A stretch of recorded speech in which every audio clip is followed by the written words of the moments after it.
ભલે આદેશ આપશો. પ્રકાશબેન. હાજી. इच्छामि खमासुणो वन्दे उजाणि निस्सिहियाय मथेन वन्दामि इच्छाकारण संदेश भगवान इरियावयम पडिकमामि इच्छामि पडिकमयम इरियावयाय विराणाय गमण गमणे पाण कमणे बिय कमणे हरिय कमणे ओसा उत्तिंग पणगदग मट्टी मकड़ा संताणा संकमणे जेमे जीवा विराया एगिंदिया बेंदिया तेंदिया चौरिंदिया पंचिंदिया अभिहयावतिया लेसिया संगाया संगठ्या परियाविया किल्लामिया उद्धविया ठाणो ठाणम संकामिया जीविया ववरुविया तस्मिच्छामि टुकडम तस्य उत्तरीकरणं पायचितकरणं विसोहीकरणं विसलीकरणं पामाणं कमाणं निगाण ठाठामि कौसुकम् अनाथौ सस्यं न्यसस्यं खास्यं च्यं जम्भां उडुवणं मानसगणं मम्मलेपतमुच्छाय सुम्यं अंग संचालयं सुम्यं खेल संचालयं सुम्यं डिठ्ठी संचालयं ए माई ए हिमा अगारे मा बग्गो विराजमे कौसको जावरियंतां भगवंतां नमुकां ना पारमी ताव कायम ठाणं मोणं जाणं एक लोगस नो कौसक ना आवड़े तो चार नो कार अपाण मो सिरामी.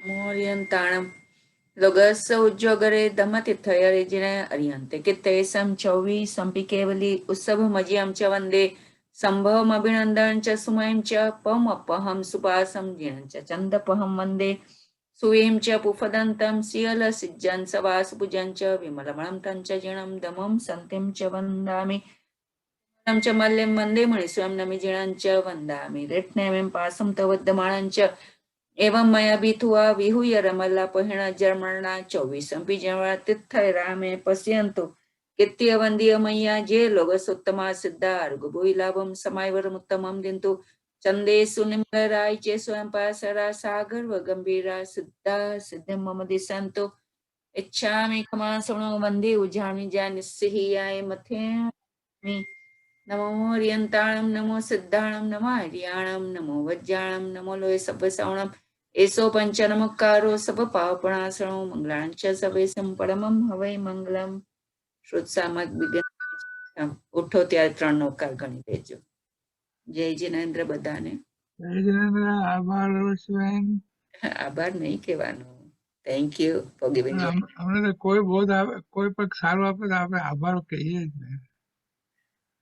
ચાણક્ય એમાં હુકમ કર્યો છે. નમો હરિહંતાણં નમો સિદ્ધાણં નમો આયર્યાણં નમો વજ્જાયાણં નમો લોય સવસાહુણં એસો પંચનમુકારો સર્વપાવપણાસણો મંગલાણં ચ સવ્યેસિં પરમં હવૈ મંગલમ.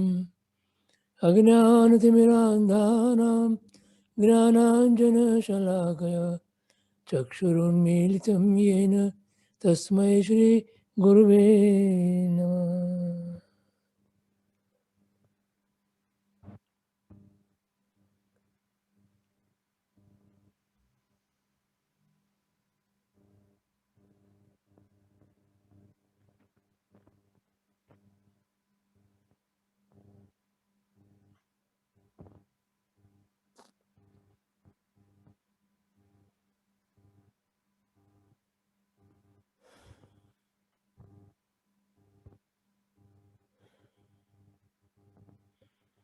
જય જિનેન્દ્ર.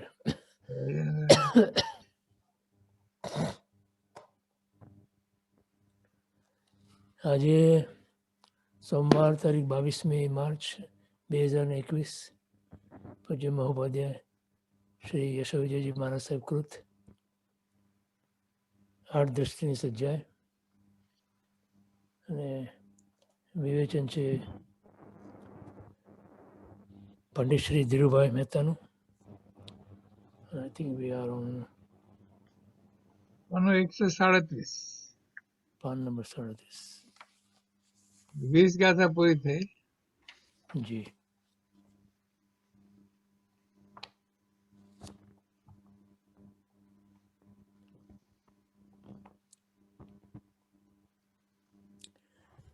આ જગતમાં બધા ઝઘડા છે ના છે બધા. અમારું આ તારું કહીને એકબીજાને ભાંડ્યા રે. હમણાં ઓલું આવ્યું હતું ને એમાં બહુ સરસ રીતે ગાયું હતું. હા, હમણાં કંઈક ઓલા એક પ્રોગ્રામ હતો સાહિત્યનો, રાખના રમકડા. એ ગુજરાતી સાહિત્યનો. એમાં અવિનાશ વ્યાસનું આ ગીત મૂક્યું હતું પહેલું. અચ્છા. બહુ આધ્યાત્મિક રીત છે આમ તો. યસ. અહીંયા એમ કહે છે 21મી ગાથામાં, શબ્દ ભેદ ઝઘડો કિસ્યો જી, પરમાર્થ જો એક, કહો ગંગા કહો સુર નદી જી, વસ્તુ ફરે નહીં છેક મનમોહન મેરે.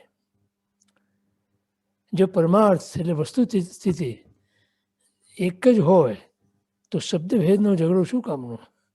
ગંગા નદીને ગંગા કહો કે સુર નદી કહો, પરંતુ તેમ કહેવામાં કંઈ વસ્તુ ફરી જતી નથી. એક હોય ત્રણ કાળમાં પરમાર્થનો પંથ, પ્રેરે તે પરમાર્થને તે વ્યવહાર સંબંધ.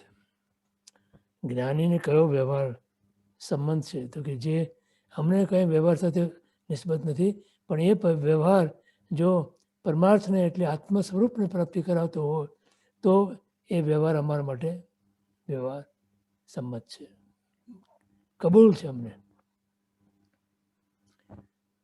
પણ બાકી બીજું બધું કરતો હોય તો અને સ્વરૂપની પ્રાપ્તિ ના કરાવે તો વ્યવહાર ધર્મ એ વ્યવહાર ધર્મ ના કહેવાય.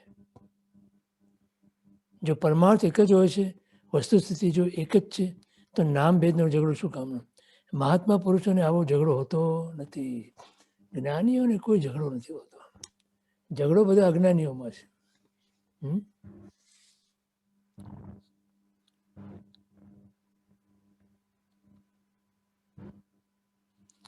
અનંતા જ્ઞાનીનો એક જ અભિપ્રાય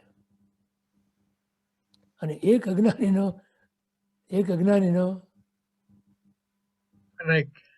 અનેક અભિપ્રાય.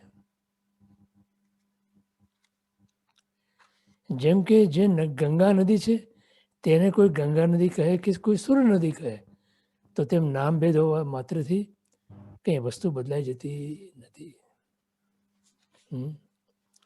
સમજાવવાનો આશય એ છે કે જો મુક્તિ એક જ છે તો તે મુક્તિનો દર્શન ભેદ એ નામ ભેદ હોય તેનો મહાત્માને ઝઘડો હોતો નથી.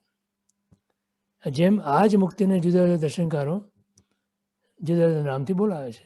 સદાશિવ હંમેશના માટે કલ્યાણકારી, પરબ્રહ્મ બ્રહ્મ એટલે આત્મા અને પર એટલે પરમ બ્રહ્મ,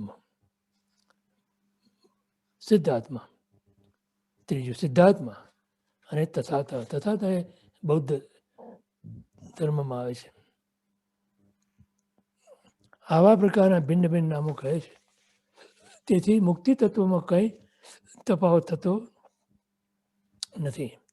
તેવી જ રીતે મુક્તિ માર્ગમાં અને સર્વજ્ઞમાં પણ એકત્વ હોવા છતાં દર્શન ભેદે જે નામ ભેદ છે તેનો મહાત્મા પુરુષોને કોઈ પણ જાતનો ઝઘડો હોતો નથી. આ દીપરા દ્રષ્ટિનો અર્થ ચાલે છે 1 થી 4 દ્રષ્ટિ સુધી જીવ મિથ્યાત્વી હોય છે. તો આ ચોથી દ્રષ્ટિ છે ને દીપરા, આમાં પણ જીવને હજી મિથ્યાત્વ ગયું નથી. તો ચોથી દીપરા દ્રષ્ટિના અંતિમ ભાગમાં અતિશય મંદ મિથ્યાત્વ હોય છે.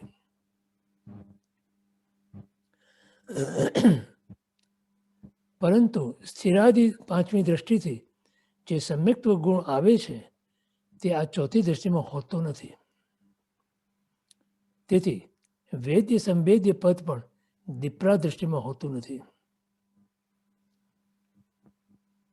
છતાં જે કંઈ વિશિષ્ટ જ્ઞાન ભૂમિકા પ્રાપ્ત થઈ છે તે અવશ્ય વેદ્ય સંવેદ્ય પદ એટલે કે સમ્યક્ત્વ અને સ્થિરાદિ દ્રષ્ટિઓ પ્રાપ્ત કરાવે છે. એટલે કે આ દીપરા દ્રષ્ટિના કાળે પણ સમ્યક્તવાદી ગુણો ન હોવા છતાં તે ગુણોની પૂર્વ ભૂમિકા નક્કર બંધાઈ હોવાથી વિતરાગ પરમાત્માને સાચા દેવ, નિર્ગ્રંથ મહાવ્રત ધારક ગુરુને જ ગુરુ અને સંસારથી તારે તે જ ધર્મ, આવા પ્રકારનું યથાર્થ જ્ઞાન આ દ્રષ્ટિકાળે વર્તે છે. આ અગત્યનું છે. શું કીધું? આપણામાં સમ્યક તો છે કે નહીં એની બહુ ચિંતા નથી કરવી, પણ આપણામાં આ છે કે નહીં, શું માન્યતામાં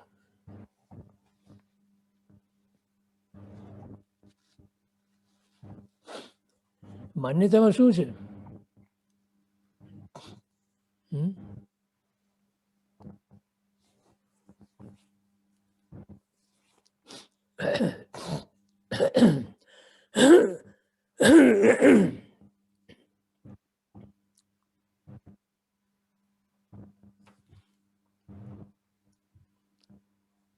વિતરાગ પરમાત્મા એ સાચા દેવ, વિતરાગ સર્વજ્ઞ હિતોપદેશક એ જ સાચા દેવ, અને નિર્ગ્રંથ પંચ મહાવ્રતધારી સર્વસંગ પરિત્યાગી એ જ સાચા ગુરુ, ગીતાર્થ ગુરુ. અને સંસારથી જે તારે, સંસાર સાગર જે આપણને તરાવે એ ધર્મ, અથવા તો જેના મૂળની અંદર દયા રહી છે એ ધર્મ, દયામય ધર્મ. જેના મૂળમાં દયાનો એક છાંટો પણ ન હોય એ ધર્મ થઈ શકતો નથી, બની શકતો નથી, અને એને જે અનુસરે છે એ સંસાર સાગરને તરી શકે નહીં. સમજાણું? તો ત્રણ વસ્તુ વિચારવાની. તો આ દ્રષ્ટિવાળા જીવ ને માટે આ વસ્તુ દ્રઢતાથી પોતાના આત્માની અંદર બરોબર બેસી હોય છે. વિતરાગ પરમાત્માને સાચા દેવ, નિર્ગ્રંથ મહાવ્રત ધારક ગુરુને જ ગુરુ, અને સંસારથી તારે તે ધર્મ, આવા પ્રકારનું યથાર્થ જ્ઞાન આ દ્રષ્ટિકાળે વર્તે છે. બોલો પ્રદીપભાઈ. આપશે જે દયાની વાત કરી અને મૈત્રી આદિ ભાવોને પણ એવી જ રીતે સમજવા કે હા, એના વગર નહીં થાય. દયા છે ને એ મૈત્રી ભાવ, એમાં દયા મૈત્રી વગર હોતું નથી, અને મૈત્રી હોય ત્યાં દયા હોય હોય ને હોય જ. એટલે મૈત્રી, કરુણા, પ્રમોદ અને માધ્યસ્થતા બધાની જરૂર. બરાબર. કેમ કે મૈત્રી ભાવ જે છે ને એ જ મૂળ ભાવ છે. માધ્યસ્થ કરુણા પ્રમોદ ભાવના એ તો એના થકી છે, એના કારણે છે, અથવા એને પુષ્ટ કરે છે. બરાબર. મૈત્રી ભાવની પુષ્ટિ કરનારા બીજા ત્રણ ભાવો છે.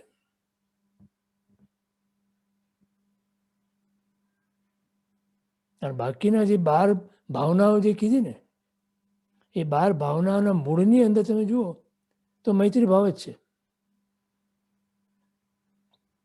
બરાબર. કારણ કે આગળ આવેલું કે મૈત્રી આદિ ભાવ વગર તો પેલી દ્રષ્ટિમાં પ્રવેશ નથી. એટલે પન્યાસી ભગવંતે તો મૈત્રીને તો મુખ્ય કર્યું એમની આખી સાધનાની અંદર. મૈત્રી ભાવને એવો ઘોટ્યો એમણે કે આખી ધર્મની ઇમારત એમણે કીધું કે મૈત્રીના પાયા ઉપર છે. બરોબર. કેમ કે સામાન્ય રીતે તમે જુઓ તો બી તમારો કોઈ મિત્ર હોય એને તમે ક્યારેય બી દુઃખી જોઈ શકો? ના. એટલે પરમાત્માની ત્રીજા ભાવની જે ભાવના હતી, સભી જીવ કરું શાસન રસી, એ મૈત્રી ભાવનું ઉત્કૃષ્ટ ઉદાહરણ છે. સમજ્યા? જી. જો તેથી કુદેવ, કુગુરુ અને કુધર્મને માનવાની વાત તો આ દ્રષ્ટિકાળે હોતી નથી. સુદેવ, સુગુરુ અને સુધર્મને જ માનવાની વાત પાકી હોય છે. પરંતુ સુદેવત્વ કઈ વ્યક્તિમાં માનવું, સુગુરુત્વ કઈ વ્યક્તિમાં માનવું ઇત્યાદિ વિશેનું સ્પષ્ટ જ્ઞાન આ દ્રષ્ટિમાં હોતું નથી, કારણ કે હજુ સમ્યક્તવાદી નથી. સ્પષ્ટ જ્ઞાન નથી હોતું, માટે અહીંથી જીવ પાછો ફરી જાય છે. ગ્રંથિ ભેદ સુધી આવીને, આ ગ્રંથિ દેશ સુધી આવીને જીવ પાછો ફરી જાય છે, એ આ કારણથી. સ્પષ્ટ બોધના અભાવે. સમજણો? બોધ એટલે જ્ઞાનનું પરિણમન. જો સુદેવાદિના સ્વરૂપમાં કોઈ વિવાદ નથી, પરંતુ આ સ્વરૂપ કોનામાં હોય એ ચોક્કસ જણાતું નથી. તેથી જેમ ઋષભદેવ, અજિતનાથ, સંભવનાથ ઇત્યાદિ ભગવંતો સાચા સર્વજ્ઞ છે, તેથી તેઓ જેમ સુદેવ કહેવાય છે, તેમ બુદ્ધ, કપિલ, અક્ષપાદ, કણાદ આદિ ઋષિમુનિઓમાં નામ માત્રના ભેદથી સર્વજ્ઞત્વનો અભાવ છે.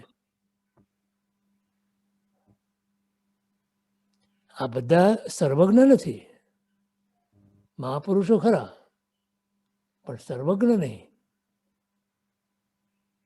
વૈરાગ્યની કદાચ ટોચ ઉપર હશે, પણ વિતરાગતા નથી. સમજાણું? એમ કહી શકાય નહીં. અર્થાત તેઓ પણ સર્વજ્ઞ હોય એવું કા ન બને એવો પ્રશ્ન કર્યો છે. તેથી બુદ્ધ, કપિલ, મહાવીર આદિ નામભેદ હોવા છતાં તે સર્વે પણ સર્વજ્ઞપણે સમાન હોઈ શકે છે, એમ માનીને કોઈ પણ પક્ષનો આગ્રહ રાખ્યા વિના સર્વસ્થાને સુદેવાદિની બુદ્ધિ થાય છે. આટલું જ માત્ર મિથ્યાત્વનું બળ હવે શેષ હોય છે. હવે શું થાય છે અહીંયા? આ વાત સમજાણી? અહીંયા સુધી આવેલો જીવ સર્વજ્ઞને સર્વજ્ઞ રૂપે માને છે, પણ બીજા આવા મહાપુરુષોમાં પણ સર્વજ્ઞપણાનો આરોપ કરે છે.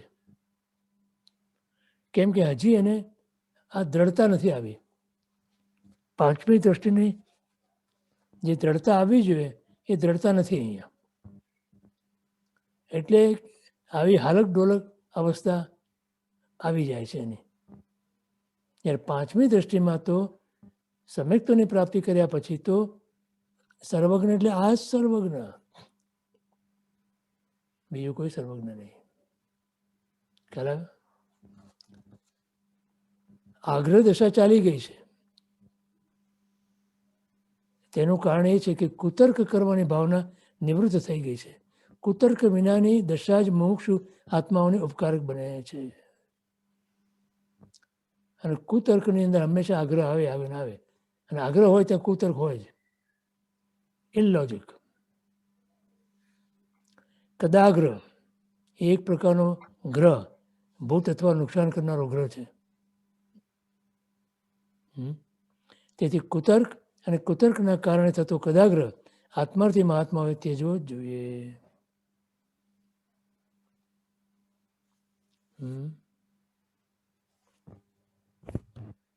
બોલો, કોઈ પ્રશ્ન છે? નહીં તો પછી 22મી કરતા. કોઈ ક્વેશ્ચન દેખાતા? ના, સ્મિતાબેન ને છે. નવીનભાઈ. નવીનભાઈને ક્વેશ્ચન છે. બોલો નયનભાઈ. પ્રણામ ગિરીશભાઈ. જે કુતર્કની આ વાત કરી તમે, એ કુતર્ક છે કે સમજવાને ટ્રાય કરીએ છીએ, એ બે વચ્ચે જે અહીંયા જે કક્ષા ઉપર હોય ત્યાં શું ડિફરન્સ કે કેવી રીતે સમજવું? આગ્રહ. કુતર્કમાં આગ્રહ હોય, અને સમજવાની જેની ઈચ્છા છે એને આગ્રહ ના હોય. સો we keep on trying to understand it હા correctly હા till it is. બરાબર. Okay. ભલે આપણે લોજિકલી સમજવા પ્રયત્ન કરીએ અને એમાં ગમે તેટલા તર્ક લગાવીએ આપણે, અને ક્યારેક કુતર્કનો પણ આશરો લઈ જઈએ, પણ એનો આશય શું છે ત્યાં સમજવાનો. એટલે આગ્રહ ન હોય.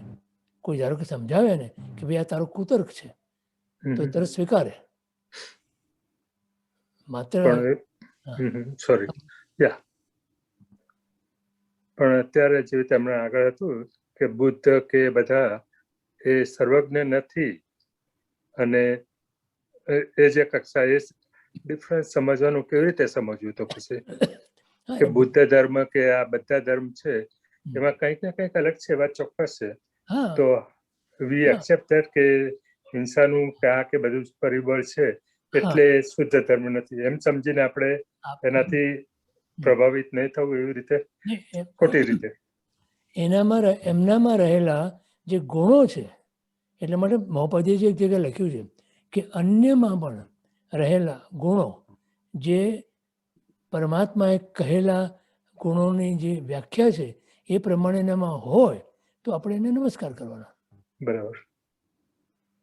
આ એક ક્ષમા ગુણ હોય કે વિનય ગુણ હોય કે કોઈ પણ ગુણ હોય, પરમાત્માએ એને જેને ગુણ કીધો હોય એવો ગુણ તમને બીજા અન્યમાં પણ દેખાય, અન્ય દર્શનમાં પણ, તો એનો તમારે સ્વીકાર કરવાનો. એ ગુણ છે, એ ગુણનો સ્વીકાર છે. રાઈટ. પણ એટલા માત્રથી ધારો કે માની લ્યો કે અમુક કક્ષાએ જીવનું આત્માની અંદર અમુક પ્રકારની શુદ્ધિ આવે તો એને અમુક જ્ઞાન પ્રગટ થાય. ધારો કે આનંદ શ્રાવક સર્વજ્ઞ નહોતા, પણ એને અવધિ જ્ઞાનની માત્રા સારા એવા પ્રમાણમાં થઈ. બરાબર? તો એનાથી કોઈ અંજાઈ જાય અને કહે કે આ તો સર્વજ્ઞ છે, તો એ ખોટી વાત છે, એ ભ્રમ છે, એ મિથ્યાત્વ. પણ એ તો ભગવાન જ સમજી શકે, હા, અને આપણા જેવા સમજી જ ન શકે. ના, એટલે એટલા માટે આપણે તો શાસ્ત્ર અનુસારી બુદ્ધિથી વિચાર કરવાનો. ઓકે. એટલા માટે ગીતાર્થતાની વાત કરી. શાસ્ત્રાનુસારી બુદ્ધિ જેની છે એ ગીતાર્થતા છે. ઓકે. શાસ્ત્રના વચનોનો જે પરમાર્થ છે એ પરમાર્થ આપણને ગીતાર્થ ગુરુ આપણને આપી શકે, બરાબર. અને એનો આપણે સ્વીકાર કરીએ. Thank you. પણ ધારો કે બુદ્ધ, કપિલ વગેરેની અંદર જો અમુક પ્રકારના ગુણો હોય કે જે ગુણોને વિતરાગ પરમાત્મા ગુણ કહે છે, તો એ ગુણને આપણે નમસ્કાર કરવા, એ ગુણને આપણે ઓફકોર્સ બહુમાનપૂર્વક જોવાના, એમ એ રીતે લેવાનું. Thank you. ધર્મ, બરાબર. પછી 22મી, ધર્મ ક્ષમાધિક પણ મીટેજી પ્રગટે ધર્મ સંન્યાસ. આપણે હમણાં જ કરી ગયા ને ધર્મ સંન્યાસ. તો ઝઘડા ઝોટા તણુજી મુનિને કવણ અભ્યાસ. ધર્મ સંન્યાસ યોગ પ્રગટે ત્યારે ક્ષમા, નમ્રતા આદિ ક્ષાપક્ષમિક ભાવના ધર્મો પણ ટળી જાય છે. તો પછી મુનિને શબ્દ ભેદના ઝઘડા ટંટાતણો અભ્યાસ ક્યાંથી હોય? અર્થાત ન જ હોય. મહાત્મા પુરુષોને કુતર્ક અને તજ્જન્ય કદાગ્રહ અસદ અભિવિનેશ અવશ્ય તેજવો જ જોઈએ. આ જે કદાગ્રહ કીધો ને એ આગ્રહ નહીં રાખવાનો. મને કોઈ સમજાવે તો મારે સમજવાનો પ્રયત્ન કરવો, એટલી મારામાં નમ્રતા અને નિર્મળતા હોવી જોઈએ ધર્મની બાબતમાં. કેમ કે એ ના હોય તો મારો અભિનિવેશ એટલે આગ્રહ, અને આગ્રહ એટલે અહંકાર, અને અહંકાર હોય ત્યાં તો ધર્મનું પરિણામ છે જ નહીં.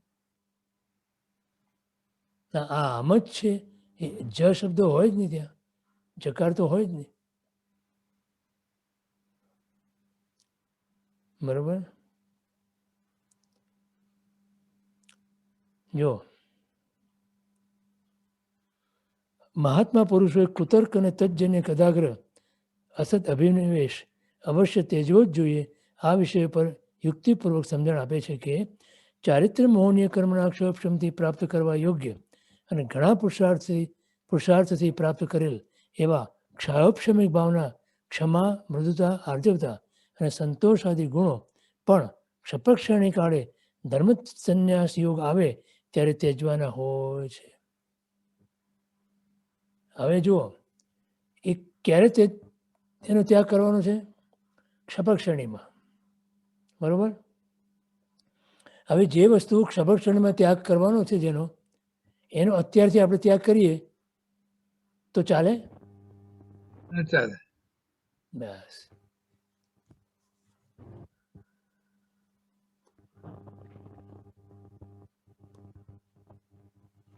મૂળમાં પ્રોબ્લેમ આ થાય છે. ત્યાગ જ્યાં કરવાનો, જ્યારે કરવાનો છે ત્યારે કરવાનો જ છે, પણ અત્યારે એનો ત્યાગ કરીને બેસીએ તો હજી તો સંસારમાં બેઠા છે બધા. પહેલા સંસારનો ત્યાગ કરો. અરે પહેલા સંસારનો ત્યાગ કરતા પહેલા સંસાર ભાવનો ત્યાગ કરો, પછી આમાં આવો. બોલો રૂપાબેન. જયજીનંદ અંકલ, જી. ધર્મ સંન્યાસ ત્યાગ તમે જે હમણાં કીધું એ સંસાર છોડવો એ જ હમણાં કીધું? શું કહે? ધર્મ સંન્યાસ ત્યાગ, હા. સોરી, ધર્મ સંન્યાસ યોગ. ધર્મ સંન્યાસ આપણે હમણાં ના કર્યો ગુરુવારે? તો હતી કે નહીં? હતી. હા. ધર્મ સંન્યાસ યોગ એ એક શ્રેણીની વાત છે. શ્રેણીમાં અમુક પ્રકારના ધર્મોનો ત્યાગ થાય છે. જે આગળની કક્ષાના જે ધર્મો હોય ને, હા, એ પાછળ જેમ જેમ આગળ વધે તેમ પાછળના છોડતા જાય. પાછળનો બધો ત્યાગ કરતો હોય એને ધર્મ સંન્યાસ કહેવાય. ઓકે. એટલે યોગ ધર્મ સંન્યાસ. શ્રાવક ધર્મ છે ને જે, હમ માની લો શ્રાવક ધર્મ, હમ એ તો ખ્યાલ છે. હમ અચ્છા, સાધુ બને તો એને શ્રાવક ધર્મનો ત્યાગ કરવો પડે. હમ તો એ સારું કહેવાય ખોટું કહેવાય? સારું. કેમ સારું? ધર્મનો ત્યાગ કરવો સારું કહેવાય? 5 મહાવ્રત મળે છે ને એની સામે. હા, એનાથી ઉત્તમ વસ્તુ મળે છે. હમ તેનાથી કનિષ્ઠ વસ્તુનો ત્યાગ કરવાનો. હમ જો શ્રાવક તરીકે તમે પરમાત્માની પૂજા કરી શકો, બરાબર? હમ અંગ પૂજા કરી શકો, અંગ પૂજા. હમ અને સાધુ હોય તો અંગ પૂજા ના કરી શકે. હમ ત્યાં તો નુકસાન થયું ને, ખોટ ગઈ ને. કેમ કે એનામાં એમ સાધુ માટે હવે એ ભાવ પૂજા અગત્યની બને છે. એટલે દ્રવ્ય પૂજાનો ત્યાગ કરે. એમ જેમ જેમ કક્ષા, જેમ જેમ શ્રેણી આગળ વધતી જાય એમ એમ પહેલી શ્રેણીનો ત્યાગ કરવાનો છે. એને ધર્મ સંન્યાસ કહેવાય. એની સાથે યોગ શબ્દ મૂક્યો એનો અર્થ શું થાય? ધર્મ સંન્યાસ યોગ તમે જે વાંચ્યું હમણાં નહીં? ક્યાં યોગ? યોગ એ પછી આવે. ધર્મ સંન્યાસ પછી યોગ સંન્યાસ આવે. તો શેની વાત કરે? ઓકે ઓકે, સમજી ગઈ. અહીંયા શું કહે છે? ધર્મ સંન્યાસ યોગ પ્રગટે, એનો જોગ એટલે કે હવે એમાં આવ્યા. ધર્મ સંન્યાસનો હવે એને યોગ થયો. હવે એની ભૂમિકા આવી, ભૂમિકાનો યોગ થયો, ભૂમિકા મળી એને. આ કક્ષાએ પહોંચ્યા. તમે ચોથી દ્રષ્ટિની અંદર આ કક્ષાએ તમે આવો છો અને પછી આ કક્ષાની અંદર દ્રઢતા આવે તો પાંચમી દ્રષ્ટિ તમને પ્રગટ થાય. આ પાંચમી દ્રષ્ટિમાં તમે આ ચોથી દ્રષ્ટિના જે ગુણો છે એ પણ એનો બી ત્યાગ થઈ જાય. સમજ્યા? જી, એ રીતે. Thank you. જી. પ્રદીપભાઈ નો પ્રશ્ન છે. બોલો ભાઈ. જરા અઘરું એક પ્રશ્ન થાય છે મારા મનમાં કે જે સાધુઓ સાચા આશયથી દીક્ષા લીધી હોય પણ હજી સમ્યક દર્શન નથી થયું, એને પણ દ્રવ્ય પૂજા છોડવી પડે, તો એને ત્યાં એનાથી નુકસાન થાય કે એ બરાબર તો એ ચાલે? નહીં, નુકસાન ન થાય. કેમ કે દ્રવ્ય પૂજા કરીને આવ્યા છે અને હવે એને ભાવ પૂજાની અંદર ઊંડા ઉતરવાનું છે. એની ભૂમિકા હજી એટલી નથી સુધરી કે નહીં, ભૂમિકા સુધરશે એમ આરોપ કરીને એમને દીક્ષા આપવામાં આવે છે. અને એ બરોબર છે. એ વ્યવહાર છે, એ વ્યવહાર છે. એને અઘરો નથી પડતો એ વ્યવહાર? એ વ્યવહાર અઘરો પડે માટે તો એની તૈયારી હોવી જોઈએ, અને ગુરુ એને તૈયાર કરે છે. ઓકે. 10-15 વર્ષ લાગે છે એના માટે. એને તો નિશ્રામાં જ રહીને નહીં તો તકલીફ થઈ જાય. નિશ્રા વગર તો ચાલે જ નહીં. ગુરુ નિશ્રામાં જ, ગુરુકુળમાં જ.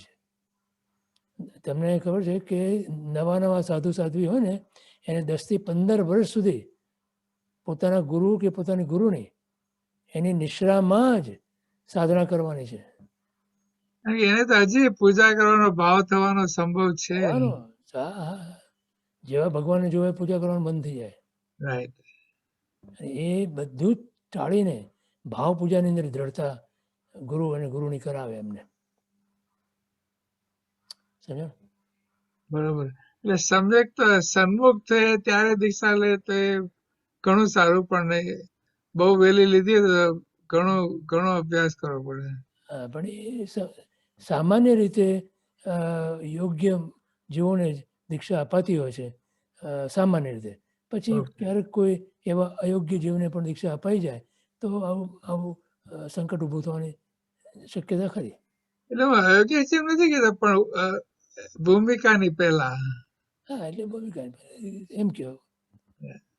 ઓમે આપણે વિચાર તો કરો, તમે વિચાર કરો કે અત્યારે આપણે જે અમુક ગ્રંથો લઈએ છીએ સ્વાધ્યાયની અંદર, એ બધા ગ્રંથો કે આપણા બધા માટે એટલા યોગ્ય છે નહીં કાંઈ. બરોબર. બરોબર ને?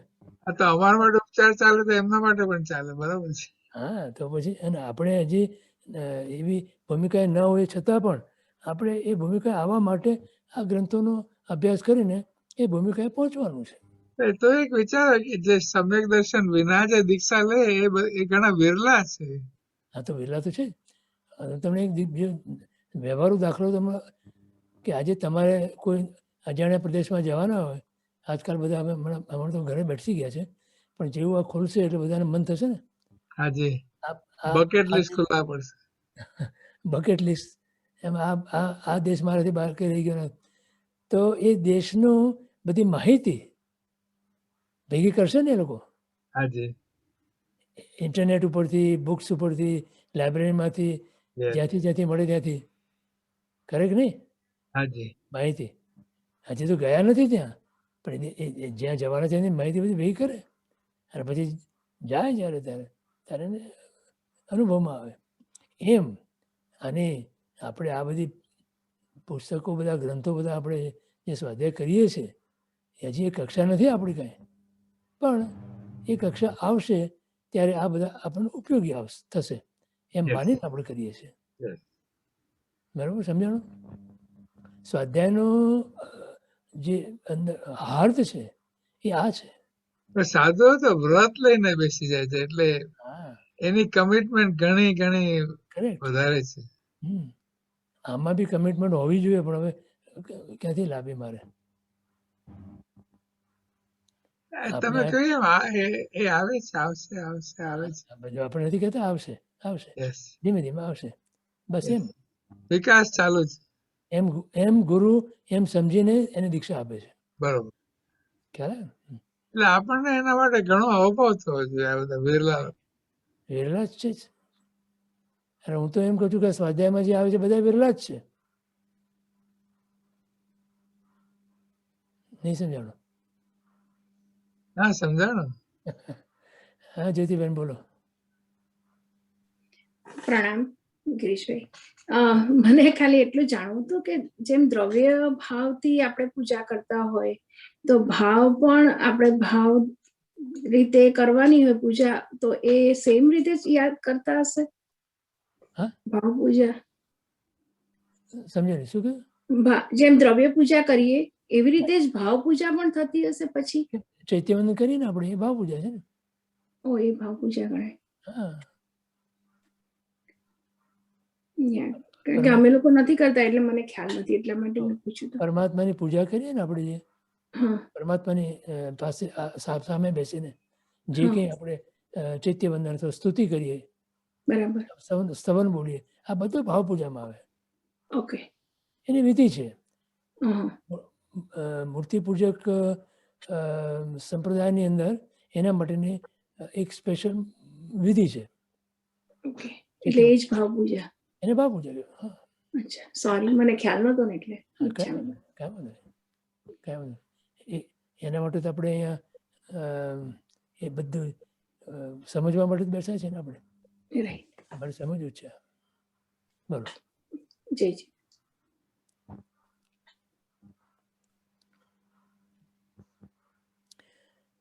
ચારિત્ર્ય મોહનીય કર્મના ક્ષયક્ષમથી પ્રાપ્ત કરવા યોગ્ય અને ઘણા પુરુષાર્થથી પ્રાપ્ત કરેલ એવા ક્ષાક્ષમિક ભાવના ક્ષમા, મૃદુતા, આર્જિતવા અને સંતોષ આદિ ગુણો પણ ક્ષપક્ષણી કાળે ધર્મ સંન્યાસ યોગ આવે ત્યારે ત્યજવાના હોય છે. બરાબર? હવે ખ્યાલ આવે ને? બોલો પૂનમભાઈ, પ્રવીણા, બોલો, પ્રશ્ન છે કાંઈ? હા ગિરીશભાઈ, પ્રણામ. જય જિનેન્દ્ર. જોડો બેન, બરોબર. સંભળાય છે? હાજી, યા, ઓકે. એકાદ હવે સંભળાય છે. હા, આપણે જે યોગની તમે વાત કરી ને જી, હમણાં, એટલે આપણે પંચમહાવ્રત ધારણ અંગીકાર કરે જે જીવ, અને પછી યોગની વાત કરી, અને જે જોગ કરાવે છે ને યોગ કરાવે છે, એ બે ડિફરન્ટ, રાઈટ? ઓકે. જોગ કરાવવા જે છે ને એને બી યોગ જ કહેવાય, પણ યોગનો અર્થ છે એને જોડાવે છે. જોગ કરાવવાનો અર્થ એની સાથે જોડાવે છે. એટલે શું કે ધારો કે એમ કીધું કે ભગવતીના યોગ કરાવ્યા, બરાબર? આ શબ્દ સંભળાય તો ભગવતી સૂત્રનો જે શબ્દ અર્થ અને એવમ પર્યાર્થ એ બધી જાતના અંદરથી રહસ્યો ગુરુ શિષ્યને બતાવે છે, આપે છે, સમજાવે છે. એનું નામ ભગવતીનો યોગ કરાવવાનું કહેવાય. Okay, okay. એક એ વિધિ છે.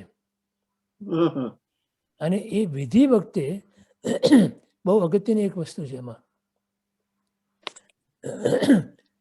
કે એ ભગવતી સૂત્રના જે અર્થો, એ ભગવતી સૂત્રના જે રહસ્યો ગુરુને પોતાના ગુરુ પાસેથી મળ્યા, બરોબર?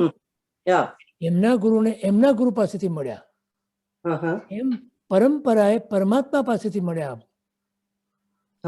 ગંધર્વ ભગવંતો પાસેથી મળ્યા. એટલે એ યોગ કરાવતી વખતે ગુરુ એમ કે આ અમે તને આપીએ છીએ એ અમારું નથી, પણ પરંપરાએ જે અમે પ્રાપ્ત કર્યું છે એ તને અમે આપીએ છીએ. ઓકે, સમજાણું?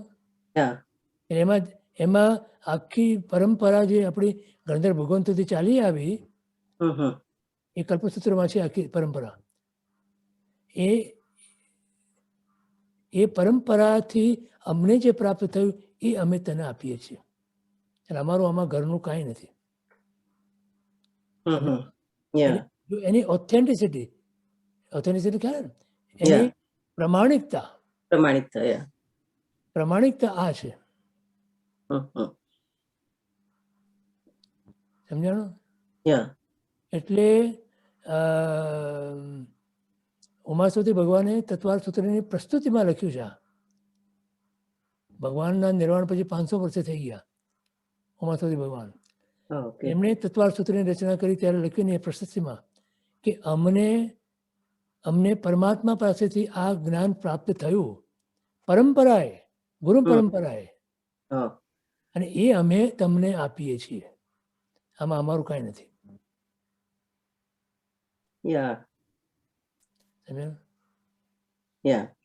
કારણ કે એક આદેશ્વર ભગવાનના એક સ્તવનમાં એવું આવે છે કે 8 કર્મ અષ્ટાપદે યોગ નિરોધે નાથજો. એટલે મને એમ યોગનો નિરોધ કરવાનો એટલે એ કઈ સમજણ નથી પડતી. યોગ નિરોધ 14મો ગુણસ્થાનક છે. 14મું ગુણસ્થાનક છે. ઓકે, એ યોગ નિરોધ કીધું ને જે 14મો ગુણસ્થાનક છે કે જ્યાં 8 કર્મનો નાશ થાય છે. એટલે સંપૂર્ણ બધું કર્મોનો નાશ. એ 14મો ગુણસ્થાનક કેવળી પરમાત્મા 5 અનુસ્વાર બોલીએ તેટલો વખત 14મું ગુણસ્થાનક છે કે ત્યાં યોગનો નિરોધ કરે છે, મન વચન કાયાના યોગનો. હમ એ નિરોધ જ્યારે કરે એટલે કે એને સંભાવી દે, સ્તંભિત કરી દે, એટલે ઓકે. હમ. શૈલેષીકરણ કરે, શૈલેષ. પર્વત જેવા સ્થિર થઈ જાય. હમ કોઈ પણ યોગની હલનચલન ના હોય ત્યાં. અને એ જ વખતે એક ક્ષણે આત્મા એ દેહનો ત્યાગ કરી અને એક સમયની અંદર લોકાગ્ર જઈને વસે છે. આ એટલે એ- અનંત વંદનાવલીમાં આવે છે શૈલેષીકરણ ભાગ ત્રીજે શરીરના ઓછા હા, કરી, right. એટલે એ પ્રમાણે લેવાનું એમ. હા. શૈલેષીકરણ એટલે પર્વત જેવા થઈ જાય, હમ જરાય અંદર કંપન ના હોય. હમ યોગનું જે કંપન છે, યોગ છે ને એનું કંપન, કારણ કે પૌદ્ગલિક છે. હમ મનોચન કાયાના યોગો પૌદ્ગલિક છે. એ પૌદ્ગલિક યોગોનું કંપન હોય. પૂતગલ હમ. હંમેશા કંપન, સ્થિર ના હોય. પૂતગલ હમ પૂર્ણ ચાલતું હોય. તો અહીંયા ભગવાન એને સ્થિર કરે છે. કેવો સ્થિર? પર્વત જેવા. શૈલેષ એટલે પર્વત. હા તો પર્વત જેવા સ્થિર કરી દીધા. અને એ આપણે 5 અનુસ્વાર બોલીએ ને, અ આ ઈ ઉ ઋ, એટલી વારમાં તો એ આત્મા ત્યાંથી પરમાત્માનો આત્મા એ દેહનો ત્યાગ કરી અને એક સમયની અંદર સિદ્ધ સદા પર જઈને વસે છે. એટલે એટલો જ ટાઈમ લાગે સિલસિલા પર જતા. એક જ સમય. એક જ સમય. એક સમય એટલે કેટલો? આપણે આંખને આમ પલકારો મારીએ ને, યા એમાં અસંખ્ય સમય જાય. હમ. અસંખ્ય સમય, ઓહો. જેની ગણતરી તમે ના કરી શકો એટલા સમય એક આંખના પલકારામાં. એને નિમેષ કહેવાય, નિમેષ માત્ર. હમ. એટલે કોઈ આમ એક ટસે જ કોઈને જોતું હોય ને, એક ધારી નજરે, એને શું કહે કે અનિમેષ નજરે જોવે છે. હા અનિમેષનો અર્થ છે કે એક પલકારો પણ મારતો નથી એને જોવે છે. ખરું? હા તો એક પલકારો મારીએ આપણે, એમાં અસંખ્ય સમય, એમાંનો એક સમય એટલો લાગે પરમાત્માને અહીંથી મોક્ષ જતા. એ તો કલ્પના પણ ના આવી શકે આપણને. કલ્પના બહારની વાત છે આપણી. ના બહારની વાત છે. કલ્પના બહારની વાત છે. બરોબર. થેન્ક યુ આભાર ગિરીશભાઈ. જી. Thank you very much. જો તો આ બધા ગુણો પણ ક્ષપ્રક્ષણી કાળે ધર્મ સંન્યાસ યોગ આવે ત્યારે ત્યજવાના હોય છે. હવે આટલા બધા ગુણો આપણે પ્રાપ્ત કર્યા, કેટલી મહેનત કરી. હા, પણ મોક્ષમાં જઈએ ત્યારે આ બધા ગુણોનો ત્યાગ કરવાનો. અહીંયા કયા ગુણોનો ત્યાગ કરવાનો? ક્ષાયપ્રમિક ભાવના ગુણો. ક્ષાયિક ભાવના ગુણો નથી આ. ક્ષાયિક ભાવના ગુણોનો ત્યાગ તમે કરી ના શકો. ક્ષાયિક ભાવના ગુણો આત્માની સાથે આત્માના જ છે, તો આત્મામાંથી ક્યાંય જઈ ના શકે. કારણ કે ગુણ જે છે ને એ સહભાવી છે, કાયમ માટે આત્મામાં રહેનારા. પણ એનું પ્રગટીકરણ, ગુણોનું પ્રગટીકરણ એટલે ગુણો જે પ્રગટ થાય છે એમાં તરતમતા આવે છે. સમજાણું? ભગવાનને ક્ષાયિક ગુણો છે એટલે પ્રગટ થયેલા, એટલે હવે કાયમ માટે પ્રગટ રહે. બાકીના બીજા જીવોને એ ગુણો પ્રગટ થાય, ક્ષાયપ્રમિક ભાવના એટલે પ્રગટ થયા હોય ત્યારે પ્રગટ, પાછા ઢંકાઈ પણ જાય એ ગુણો દોષોથી. પણ પરમાત્માને 18 દોષથી વર્જિત હોવાને કારણે એમને હવે કોઈ દોષ ન હોય, એટલે ગુણો બધા પ્રગટ જ હોય. સમજાણું?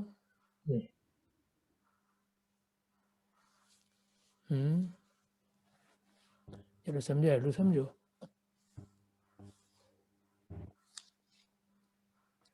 સારાંશ એ કે જે ગુણોથી જીવનું ઉર્ધ્વારોહણ થયું, અત્યાર સુધી ઊંચો આવ્યો, તેવા આ ગુણો પણ ક્ષાયિક ભાવના ગુણો પ્રાપ્ત કરવાના અવસરે ત્યજવાના હોય છે. હમણાં મેં તમને સમજાવ્યું પ્રમાણે. બોલો, કોનો પ્રશ્ન છે? ત્રણ જ પ્રશ્ન છે. ચંદ્રિકાબેન? પારસ દોશી, મહેન્દ્રભાઈ શાહ. ચંદ્રિકાબેન દોશી. બોલો ચંદ્રિકાબેન. ઓકે. પ્રણામ ગિરીશભાઈ. જી આ ક્ષાયિક ગુણ અને ક્ષયોક્ષમિક ગુણ એ બેમાં થોડો તફાવત છે.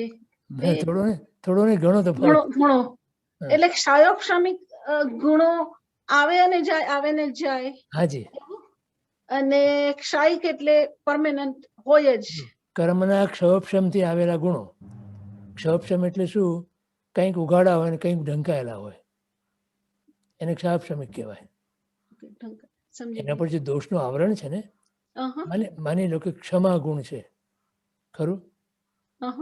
એના પર ક્રોધનું આવરણ છે, બરાબર? તો બરાબર એ દોષ ઢંકાઈ ગયો. સમજાણું? બરાબર. અચ્છા, હવે જો એ ક્રોધ એટલે શું છે કે એક કષાય એવા કષાય કર્મનો ઉદય છે. બરાબર. હવે શું છે કે એ ગુણ પ્રગટ થયો, એમાં શું બન્યું? ક્ષયોપક્ષમ, કે આ ક્રોધ કષાય જે કર્મ હતો એનું ક્ષયોપક્ષમ થયો. ક્ષયોપક્ષમ થયો શું? એ ઉદયમાં નથી પણ સત્તામાં પડ્યું છે, બરાબર?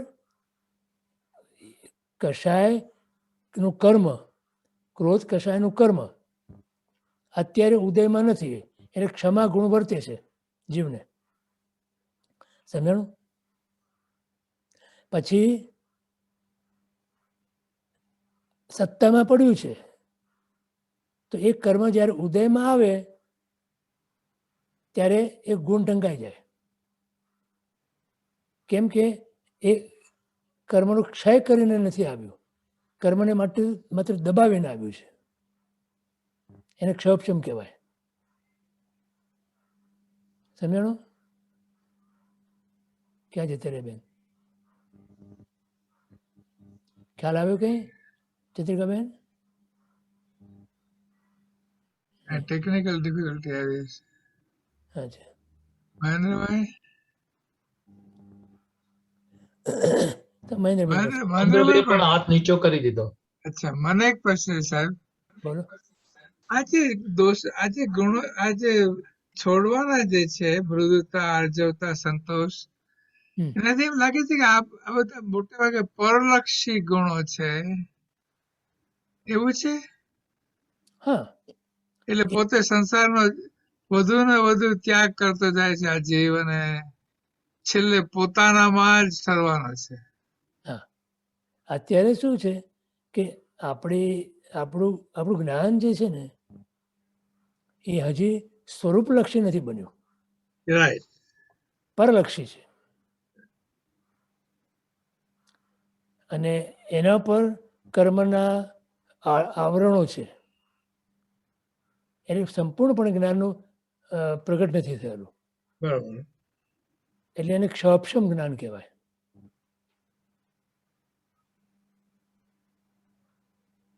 અને ગુણ પણ એ રીતે એમને ફરી વાર એડમિટ કરવા પડશે. હા, બોલો બોલો ચંદ્રિકાબેન, હવે ખ્યાલ આવે? સંભળાવું તમને?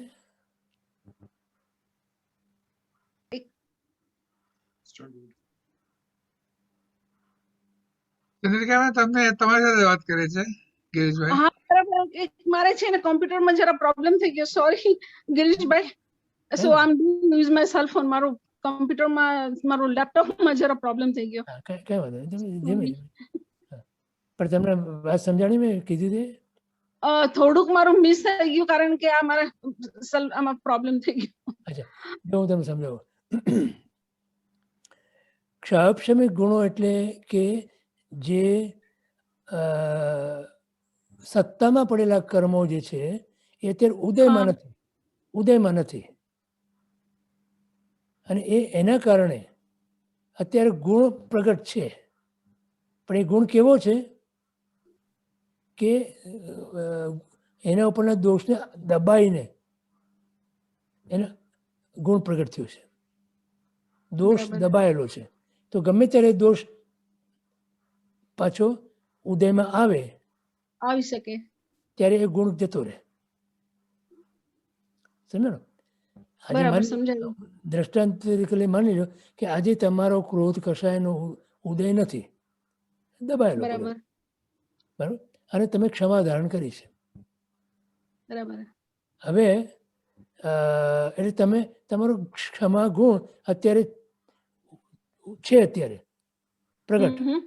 પણ એ કેવો છે ગુણ કે ઓલા ગુણને ઉપરનું જે દોષરૂપ ક્રોધ છે એ તે દબાયેલો પડ્યો છે. સમજો? હું સમજી ગઈ. એને ઉપશમ કર્યો છે તમે. બરાબર, ઉપસમ છે. જો ક્રોધ કશાય એ કર્મ છે. તો કર્મનો તમે દબાવીને રાખ્યું હોય અંદર આત્મામાં, ત્યારે ક્ષમા, હું તમને એક દ્રષ્ટાંત રૂપે આપું તમને. માની લો કે આજે તમને કોઈ એવી ઘટના ઘટી કે જેની અંદર તમને એ ગમ્યું નથી, બરાબર. ખરું? પણ તમે ક્રોધ નથી કરતા, બરાબર છે. પણ અંદર તમારે અંદર આત્મામાં એ ક્રોધનો કશાય અંદર પડેલો છે, પડેલો છે. બરાબર. દબાયેલો પડ્યો છે. તમે એને દબાવી દીધો છે. અત્યારે તમારા પ્રગટ શું છે? ક્ષમા. સમજાણું? બરાબર. અને અત્યારે તમે ક્રોધ કરતા નથી, કોઈને ક્ષમા આપી દીધી, તમે માફ કરી દીધો કોઈને. કોઈ તમારો ગુનો કર્યો અને તમે એને માફ કર્યો, બરાબર? તો ક્ષમા ગુણ, આ ક્ષમા ગુણને ક્ષાક્ષમિક ગુણ કહેવાય. બરાબર. કેમ કે હજી ક્રોધ કશાય જે એનો પ્રતિસ્પર્ધી છે એ હજી અંદર પડ્યો છે તમારા આત્મામાં, ગમે ત્યારે ઉદયમાં આવી શકે એમ છે. પછી ઉછળીને પાછો આવી શકે એમ. રાઈટ? તો તો એ Yeah. ગુણ જે છે એ ગુણ તમારો કર્મના સર્વતા ક્ષયથી ઉત્પન્ન થયો નથી થયો, માત્ર દબાવીને. એટલે દબાવ્યો છે એને ક્ષયક્ષમ કહેવાય. સમજી ગઈ. કર્મને જે દબાવ્યા હોય ને એને ક્ષયક્ષમ કહેવાય, ક્ષયક્ષમ કર્યો કહેવાય ને. અને અમુક ટાઈમે પાછું એનું સંજ્વલન બી થઈ શકે ધીમે ધીમે, મોડો બી થઈ શકે. સંજ્વલનની વાત બીજી છે. બરાબર. એ અનંત મંદિરની સાથે લાગે, એ ગોટાળો નહીં કરવાનો. અત્યારે આટલું સમજવાનું, આટલું બરાબર. સમજો હમણાં કે તમારા ક્રોધ કશાય નામનો એક કર્મ છે, એને તમે દબાવીને બેઠા છો, અને તમારો ક્ષમા ગુણ અત્યારે પ્રગટ છે. પ્રગટ છે. પણ એ ગુણ ક્ષયક્ષમ ભાવનો કહેવાય. કેમ કે તમે જે દબાવ્યો છે ને, એ ક્રોધ કશાય હા. દબાવ્યો છે ને, એટલે તમને અત્યારે ગુણ પ્રગટ લાગે છે, બરાબર? બરાબર. પણ હવે એ આત્મામાંથી એ કર્મ સંપૂર્ણપણે તમે ક્ષય કરી નાખો, ક્રોધ કશાયનો, અને પછી જે ક્ષમા ગુણ તમને પ્રગટ થાય એ ક્ષાયિક કહેવાય. કેમ કે ક્ષય કરેલા આ કર્મથી પ્રગટ થયો માટે ક્ષાયિક ગુણ કહેવાય. અને ઉપશમ કરેલા કર્મથી કર્યો હોય ને ક્ષયક્ષમ કહેવાય. સમજી ગઈ. અને ક્ષાયિક ગુણ એ પછી કાયમ માટે નો થઈ જાય. એ કાયમ માટે, એ જાય નહીં. સમજાણું? Thank you. માટે એમ કે ક્ષાક્ષમિક ભાવના જે ગુણો છે એ ગુણોને મારે હવે સાધના દ્વારા ક્ષાયિક બનાવવાના છે. અને ક્ષાયિક બનાવવા માટે તમારે પહેલું કામ પાંચમી દ્રષ્ટિની અંદર સ્થિરા દ્રષ્ટિમાં સમ્યક્ત્વની પ્રાપ્તિ કરવી છે. એ પછી જ એ ક્ષાયિક ભાવના ગુણો કાળક્રમે થાય છે. ખ્યાલ આવે? જુઓ, પાંચમી દ્રષ્ટિમાં સ્થિરા દ્રષ્ટિમાં સમ્યક્ત્વ ગુણની પ્રાપ્તિ થાય ત્યારે અનંતાનુબંધી કર્મ ચારિત્ર મોહનું એ ત્યારે કાં તો ક્ષયક્ષમ, કાં તો ઉપશમ, અને કાં તો ક્ષય, આ ત્રણ અવસ્થાને પામેલું હોય. સમજાણું? બરાબર. તો ઉપશમ કર્યો હોય જ્યારે અનંતાનુબંધીનો, અનંતાનુબંધી કર્મ છે ને ચારિત્ર મોહનું, હા, ખબર છે. તો અનંતાનુબંધીનો ઉપશમ કર્યો હોય તો એવે વખતે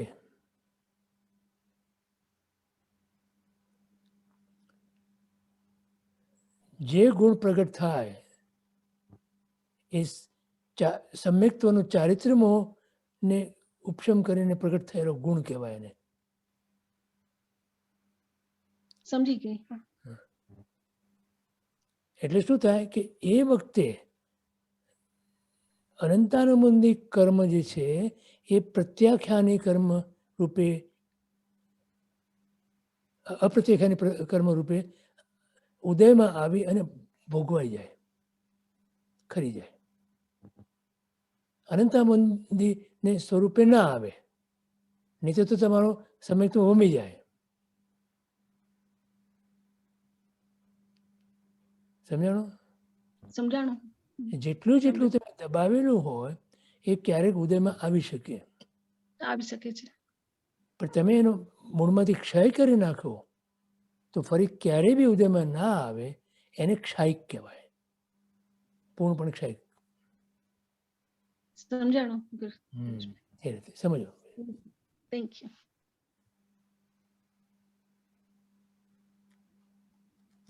એટલે અહીંયા કરે છે જે કહે છે ચારિત્ર્ય મોહનીય કર્મના ક્ષયોપશમથી. ક્ષયોપશમનો અર્થ એ છે કે જેટલી જેટલી પ્રકૃતિઓ ક્ષય પામી છે, જે ઉદયમાં છે એને ક્ષય કરે છે અને બાકીની પ્રકૃતિનો ઉપશમ કરે છે, એને કારણે જે શુદ્ધિ આવી એ ક્ષયોપશમિક શુદ્ધિ કહેવાય. પણ જે ઉપશમ કરી છે જે એ ક્યારેક ઉદયમાં આવી શકે, અને જ્યારે ઉદયમાં આવે ત્યારે જીવને એ ગુણમાંથી પાડે. માટે એનો ભરોસો ના કરાય. બરાબર. ક્ષયોપશમિક ગુણનો ભરોસો ના કરાય. બરાબર. માટે એને ક્ષાયિક ગુણ કરવાનું છે આપણે. બરાબર સમજાઈ ગયું. Thank you Girishbhai. જી. અને ઘણા પુરુષાર્થથી પ્રાપ્ત કરેલ એવા ક્ષયોપશમિક ભાવના ક્ષમા, આ ક્ષયોપશમિક ભાવના ગુણોને પ્રાપ્ત કરવામાં પણ ઘણો પુરુષાર્થ જોઈએ. સમજાણું? સમજાણું. કેમ કે આમ નિમિત્ત મળતા આપણા બધા કશાયો બધા પ્રજ્વલિત થાય છે. કેટલો બધો પુરુષાર્થ કરવો પડે એને દબાવવા માટે.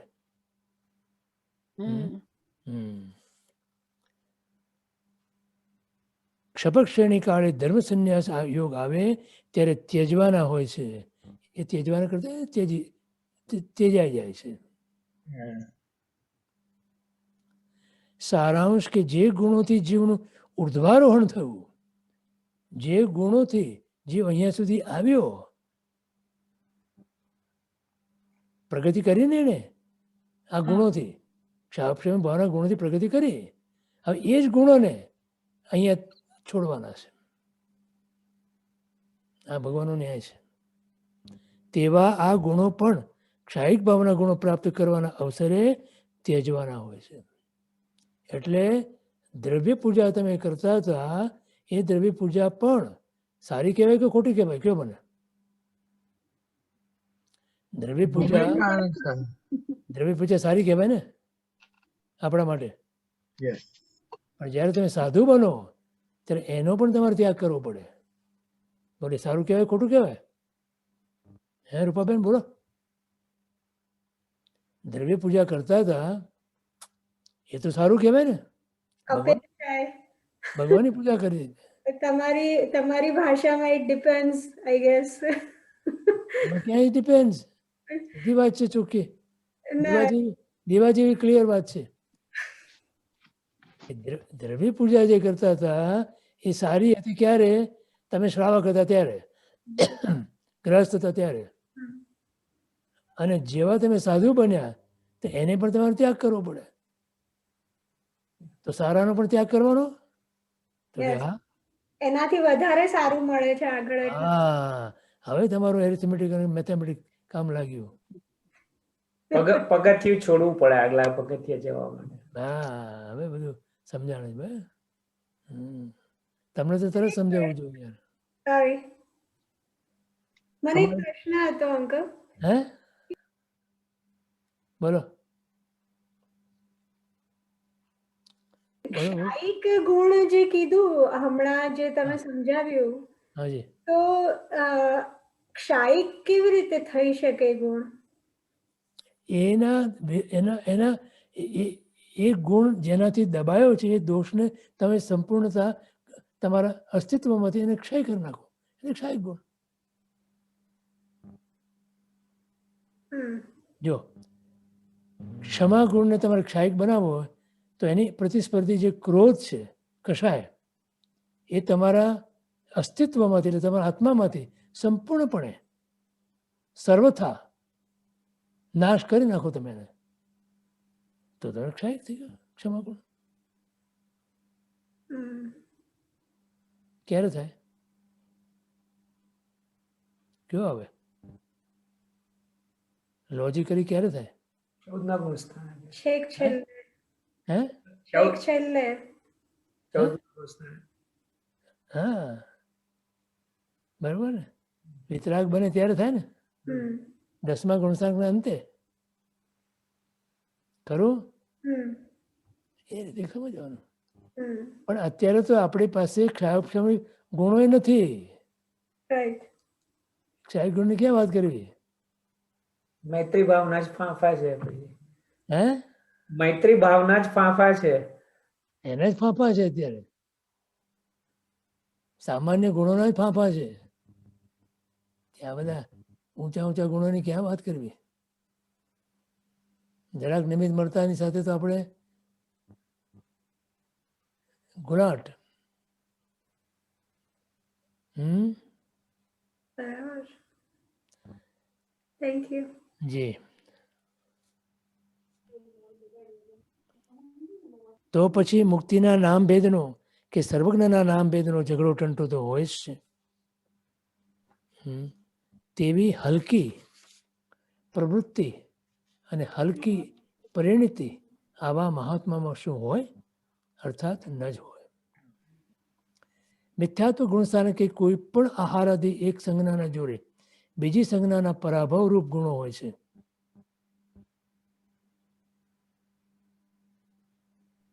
જો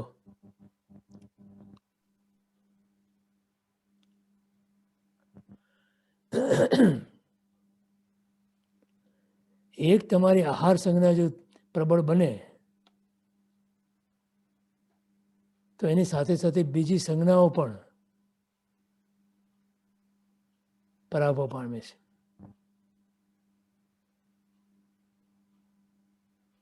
માટે નિર્જરા તત્વની અંદર, કર્મની નિર્જરા તત્વની અંદર પહેલું અનશન મૂક્યું, બીજી ઉણોદરી, વૃત્તિ સંક્ષેપ અને ભ્રષ્ટ પરિત્યાગ. આ 4 વસ્તુ પહેલા મૂકી. એનું મહત્વ, એનું રહસ્ય આ છે. કેમ કે આહાર સંજ્ઞા જે છે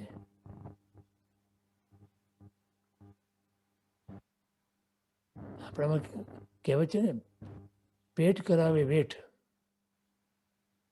એટલે આ એક પેટનો ખાડો પૂરવા માટે જીવ કેટલી વેઠ કરે છે, બોલો.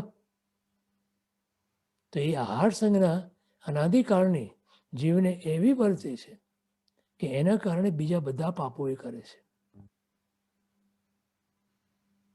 સમજાણું એટલું? માટે આપણે ત્યાં ભગવાને 12.5 વર્ષ જે તપ કર્યું ને એને મહત્વ આપીએ છીએ આપણે એના પ્રમાણમાં. ખ્યાલ આવ્યો? તે ઔદયિક ભાવના ગુણો કહેવાય છે કે જે વાસ્તવિક ગુણાભાસરૂપ છે. ઉદય,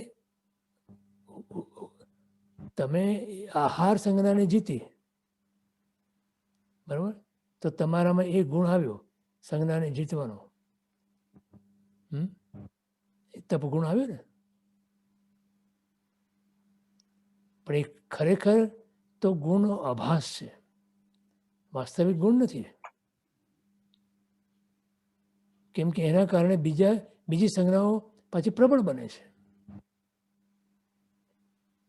જેમ કે પરિગ્રહ સંજ્ઞાને પરવશ થયેલો સતત ધન કમાવામાં લયલીન થયેલો જીવ સમયસર આહાર આદિ લેતો નથી. બોલો, સમજાણું? ધન કમાવા માટે જીવ સવારથી સાંજ સુધી કાળી મજૂરી કરે, ખાવા પીવાનું પણ એને ભાન ભૂલી જાય. એ વખતે આહાર સંજ્ઞાનો એને દબાવીને એને આહાર સંજ્ઞાનો પરાભવ કર્યો ને,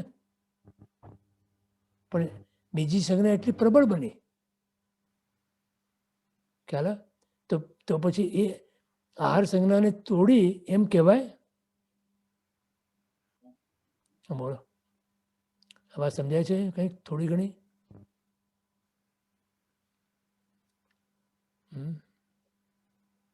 હજી ઘણા એમ કહેતા હોય કે અમે ધંધામાં અને ઓફિસના કામમાં અમે એટલા બધા બિઝી હોઈએ, એટલું બધું વ્યસ્ત હોઈએ કે અમને ખાવાનો પણ ટાઈમ નથી હોતો. કહે છે કે નહીં ઘણા? તો એનો અર્થ શું થયો કે એને આહાર સંજ્ઞાને જીતી છે? ના, આહાર સંજ્ઞા જીતાડી નથી કઈ, પણ પરિગ્રહ સંજ્ઞા, ધન કમાવાની સંજ્ઞા એટલી બધી પ્રબળ બની કે ઓલી આહાર સંજ્ઞા પણ પરાભવ પામીને રહી. કંઈક સમજાય છે? ના સમજાય તો પછી પૂછો. એટલે ગિરીશભાઈ, ઉપયોગ એક અશુભમાંથી બીજા અશુભમાં ગયો એટલું જ થયું. હા, બસ.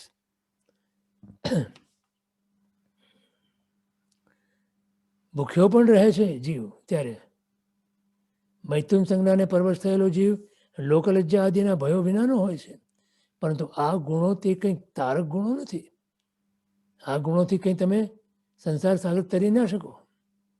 આવા ગુણાભાસો ગુણનો આભાસ કહેવાય, ખરેખર ગુણ નથી. સમ્યક્તવાદી પારમાર્થિક ગુણો આવતા છૂટી જાય છે. એક વખત સમ્યક્તોની પ્રાપ્તિ થાય પછી આ બધા જ ગુણાભાસો એ બધા ત્યાં સાચે સાચ સમજાય, એનું સત્ય સ્વરૂપ સમજાય, સાચું સ્વરૂપ સમજાય અને એનાથી મુક્ત થાય જીવ.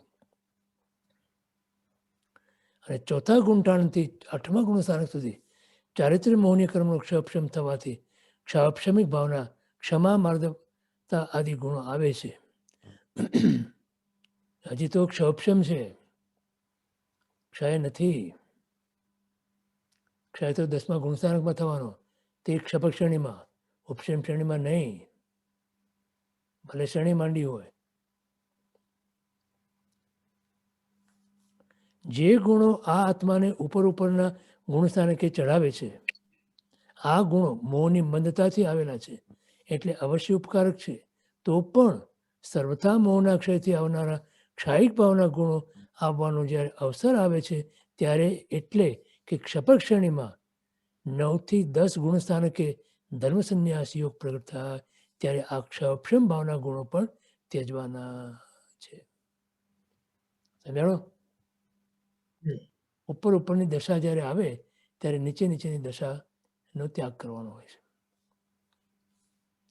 તો પછી નામભેદ, શબ્દભેદ જેવી તુચ્છ બાબતોનો દિલાવર દિલવાળા અને ઉદાર પ્રકૃતિવાળા મહાત્માઓને ઝઘડો કે ટંટો હોતો નથી. તેના માટેના કુતર્કો કરવાની બુદ્ધિ કે કદાગ્રહ હોતા નથી. અને કુતર્ક અને કદાગ્રહ એ બે તો આપણા જીવનમાંથી જવા જ જોઈએ ધર્મને પ્રાપ્ત કરવા માટે. પરિણામ એવા નિર્મળ થાય છે કે આવા મલિન ભાવો આવા ઉત્તમ જીવોમાં સંભવતા નથી. આપણે ત્યાં છે ને નિર્મળતાને બહુ જ મહત્વ આપ્યું છે.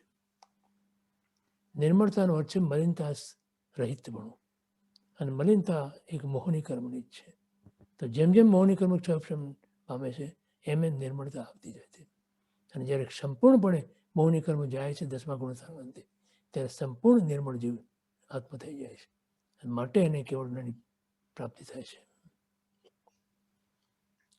ઊંડા કૂવામાં પડેલા માણસને બહાર નીકળવા માટે લાંબી એક સાંકળ લટકાવેલી હોય અને તે સાંકળ પડેલા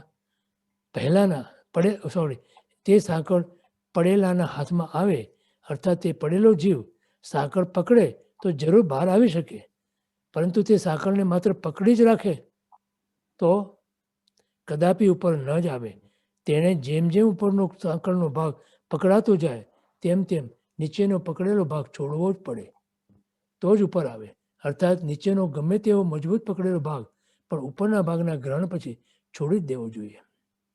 આ પંડિતજીનો બહુ જ પ્રખ્યાત દાખલો છે. ગ્રહણ અને મોચન એમ ઉભય હોય તો જ ઉપર આવે છે. મોચન એટલે મુક્ત, છોડી દેવું. નીચેની પકડના કદાગ્રહથી ઉપર આવતું નથી. હવે સમજાણું ને પકડ કોને કહેવાય?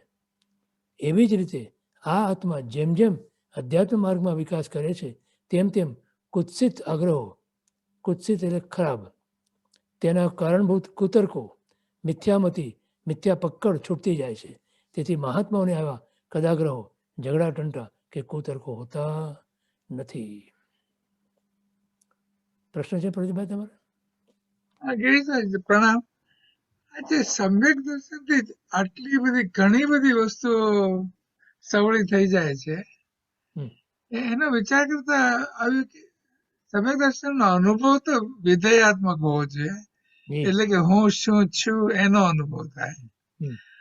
એમાં ગર્ભિત છે કે હું શું નથી, આ દેહ પુત્ર, દેહ સ્ત્રી, શરીર, પુત્ર કોઈ મારું નથી, એટલે એ જ મુખ્ય મિથ્યાત્વ થયું. હા, એ વિધેયાત્મક છે.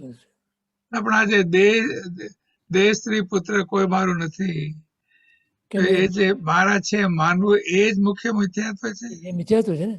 પણ એ મુખ્ય મિથ્યાત્વ થાય. આ મુખ્ય મિથ્યાત્વ તો હું દેહ છું એ. ઓકે, તો એનો અભ્યાસ કરવાથી સમ્યક દર્શનનો અવકાશ વધે ને. એ 692 એ વાત લખી એમણે. સદગુરુએ કહ્યું છે એવા નિર્ગ્રંથ માર્ગનો સદાય આશ્રય રહો. હું એ મારું સાચું હું દેહાદિ સ્વરૂપ નથી. નંબર 1, દેહ, સ્ત્રી, પુત્ર આદિ કોઈ પણ મારા નથી. હું શુદ્ધ સ્વરૂપી આનંદ, ચૈતન્ય, જે કંઈ તમારે એના વિશેષણ આપવા હોય એવો હું આત્મા છું, એમ આત્મા રાગ દ્વેષનો ક્ષય થાય છે. ક્યારે? બરોબર.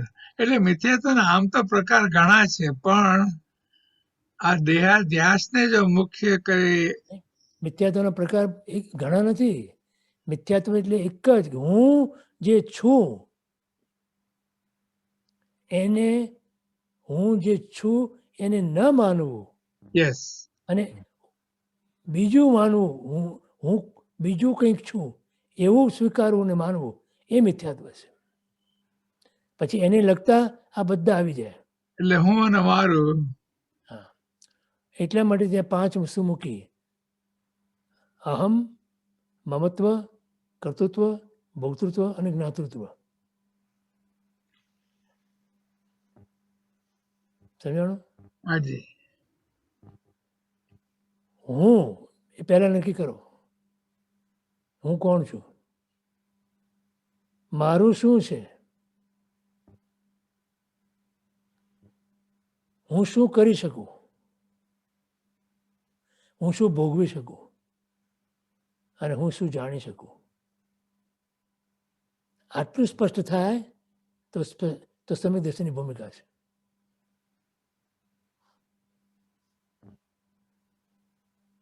ખ્યાલ આવે?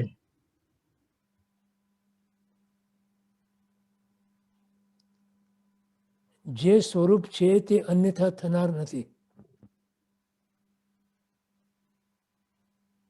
જે સ્વરૂપ છે તે અન્યથા થનાર નથી, એ સમ્યક્ત્વ છે. બરોબર. થાય છે એમ લાગે છે, ભ્રાંતિ છે, એ મિથ્યાત્વ છે. યસ, મિથ્યાત્વ.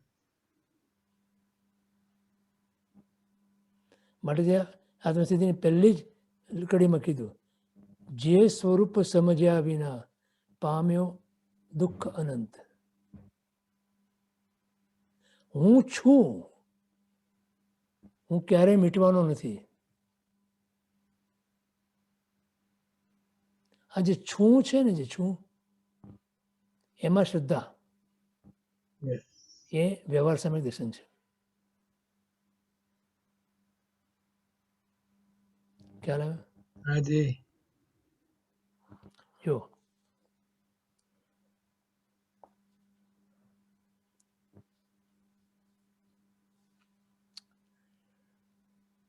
ચોથા ગુણસ્થાનકથી આઠમા ગુણસ્થાનક સુધી ચારિત્ર્ય, મૌની, કર્મ, ક્ષપક્ષમ થવાથી ક્ષાપક્ષમિક ભાવના, ક્ષમા, માર્દવતા આદિ ગુણો આવે છે. જે ગુણો આ આત્માને ઉપર ઉપરના ગુણ સ્થાનકે ચડાવે છે તો એ ગુણો કહેવાય, નહીં ગુણો ના કહેવાય. આ ગુણો મોહની મંદતાથી આવેલા છે એટલે અવશ્ય ઉપકારક છે. તો પણ સર્વથા મોહના ક્ષયથી આવનારા ક્ષાયિક ભાવના ગુણો આવવાનો જ્યારે અવસર આવે છે ત્યારે, એટલે કે ક્ષપક્ષણીમાં 9-10 ગુણ સ્થાનકે ધર્મ સંન્યાસ યોગ પ્રગટ થાય ત્યારે આ ક્ષપક્ષમ ભાવના ગુણો પણ ત્યજવાના છે. ત્યજવાના કીધું ને, એનો અર્થ એ છે કે એ ત્યારે છૂટી જાય છે, ત્યજાઈ જાય છે. તમે કોન્શિયસલી ત્યજતા નથી ત્યારે. તો પછી નામ ભેદ, શબ્દ ભેદ જેવી તુચ્છ બાબતોનો દિલાવર દિલવાળા અને ઉદાર પ્રકૃતિવાળા મહાત્માઓને ઝઘડો કે ટંટો હોતો નથી. તેના માટેના કુતર્કો કરવાની બુદ્ધિ કે કદાગ્રહો હોતા નથી. પરિણામ એવા નિર્મળ થાય છે કે આવા મલિન ભાવો આવા ઉત્તમ જીવોમાં સંભવતા નથી. એટલે મલિનતાને દૂર કરો, મલિનતાને દૂર કરો જીવનમાંથી. નિર્મળતા લઈ આવો, નિર્મળતા લઈ આવો. પછી આપણે અહીંયા થયા મિથ્યાત્વ ગુણસ્થાનકના અંતિમ કાળમાં મુક્તિના નામભેદનો કે સર્વજ્ઞના નામભેદનો વિવાદ, ઝઘડો વગેરે ક્લેશ વૃત્તિવાળું ચિત્ત હોતું નથી. સંકેતી જીવને આ હોય જ નહીં, પરંતુ ગુણિયલ ચિત્ત બની જાય છે કે જેનાથી આ જીવ તુરત જ સમ્યક્ત્વ, સ્થિરા દ્રષ્ટિ અને વેદ્ય સંવેદ્ય પદ પ્રાપ્ત કરે છે. તે ચિત્તમાં નીચે મુજબ ગુણો પ્રગટ કરવાના હોય છે. પરને સૂક્ષ્મ પણ પીડા ન કરજો, મૈત્રી ભાવ આવ્યો. કોઈ જીવને દુઃખ ન આપવું. પાપ કર્મ કરનારા જીવો પર પણ ભાવ અનુકંપા કરવી કે બિચારો કેટલો દુઃખી થશે. અત્યારે પાપ કરે છે પણ એ પાપના પરિણામે આ જીવ કેવો દુઃખી થશે, એવી ભાવ કરવાની આવી. પરંતુ માત્સર્ય કે દાજ ન કરવી. હા આવો દુષ્ટ છે, આમ છે, તેમ છે, એવું ક્યારે ના વિચારવું.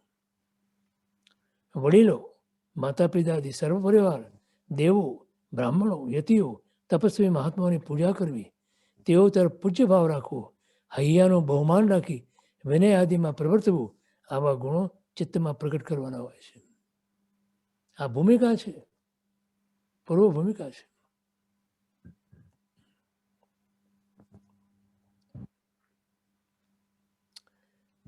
સર્વ કર્મ ક્ષય રૂપ મુક્તિ એક જ છે. મુક્તિ પ્રાપ્ત કરવાના ઉપાય રૂપ પ્રશમ ભાવ એ મુક્તિ માર્ગ પણ એક જ છે. સમજાણો? કશાયની ઉપશામતતા માત્ર મોક્ષ અભિલાષ ભવે ખેદ પ્રાણી દયા અને પછી અંતરદયા. તો પહેલું તો ક્ષપક્ષમ ભાવ આવે. સર્વજ્ઞ પણ સર્વજ્ઞતા ગુણથી સન્માન છે, એક છે.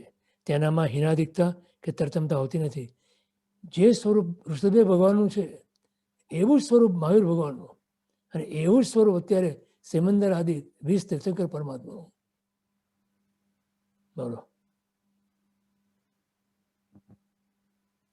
તેથી તેઓની દેશના પણ પરના ઉપકાર કરવારૂપ મહાવૈદ્યની જેમ એક જ હોય છે. પણ એ શ્રોતાઓને અનુલક્ષીને એનું પ્રરૂપણા જુદી જુદી હોય, પણ તત્વ એક જ હોય, તાત્વિક દ્રષ્ટિ એક જ હોય. તેથી મુક્તિના કે સર્વજ્ઞના નામ ભેદ કે શબ્દ ભેદનો અને દેશના ભેદનો ઝઘડો ટંટો ત્યજીને મહાત્મા પુરુષો અનુકંપા અને ગુરુ આદિની સેવા કરનારા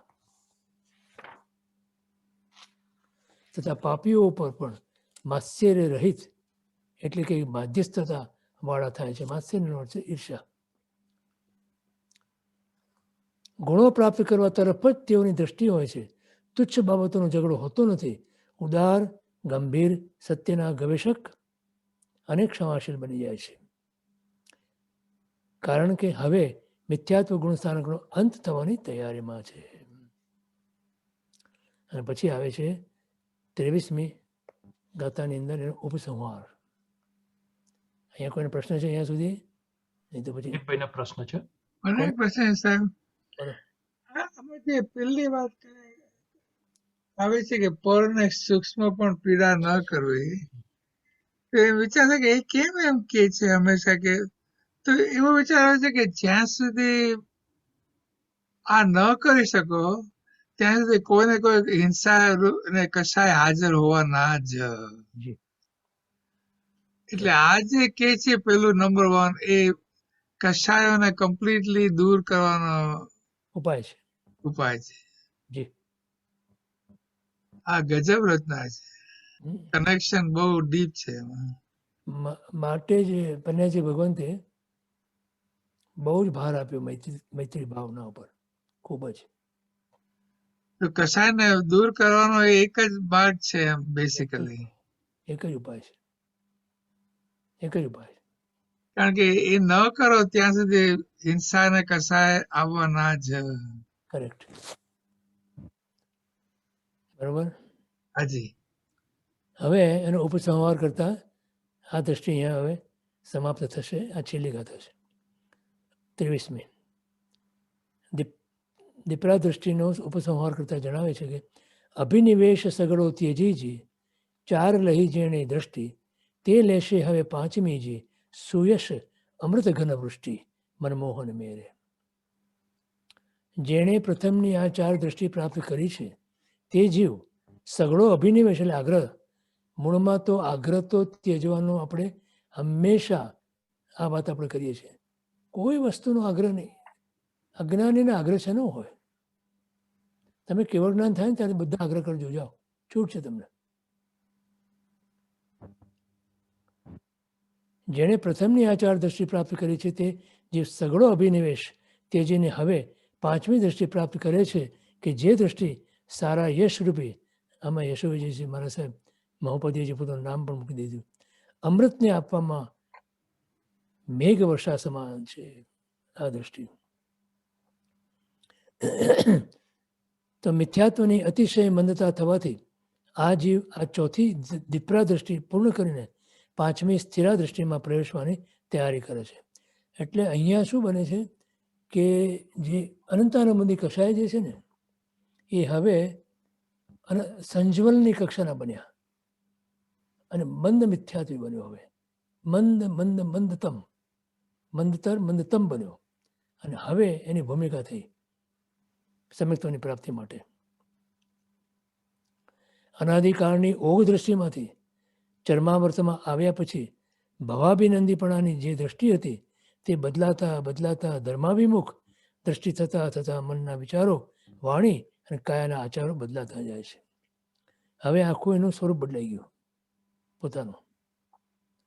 તેના પ્રતાપે ક્રમશઃ મિત્રા, તારા, બલા અને દીપરા દ્રષ્ટિઓ આવતા આ જીવનો ચર્માવર્તનો પ્રથમ અર્ધભાગ સમાપ્ત થવા આવે છે. હવે ચર્માવર્ત એટલે એક આવર્ત, એનો અડધો ભાગ ચાલ્યો ગયો. અર્ધ પૂતગલ પરાવર્તન કાળ બાકી રહ્યો. ત્યારે જ જીવને સમ્યક્ત્વની પ્રાપ્તિ થાય. કેમ કે સમ્યક્ત્વની પ્રાપ્તિ પછી એ જીવનું પરિભ્રમણ અર્ધપૂતગલ પરાવર્તનથી વિશેષ ના હોય. એ પણ ઘણો લાંબો સમય છે, પણ છતાંય અનંતકાળની અપેક્ષાએ there is a limit.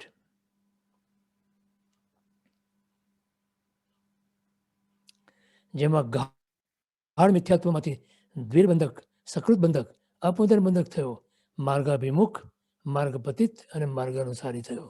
અનેક વાર યથાપ્રવૃત્ત કરતા કરતા ચરમ એટલે છેલ્લું યથાપ્રવૃત્તકરણ તથા અપૂર્વકરણ કરી ગ્રંથિકૃત કરી અનિવૃત્તિકરણ કરવા દ્વારા આ જીવ સમ્યક્ત્વની પ્રાપ્તિને અભિમુખ બન્યો. આ આત્માનો ભાવમળ ઘણો ઘણો ઘણો હ્રાસ પામ્યો છે, નાશ પામ્યો છે. તેના કારણે જ યથાર્થ તત્વો જાણવાની જિજ્ઞાસા આદિ ભાવો પ્રગટ્યા છે.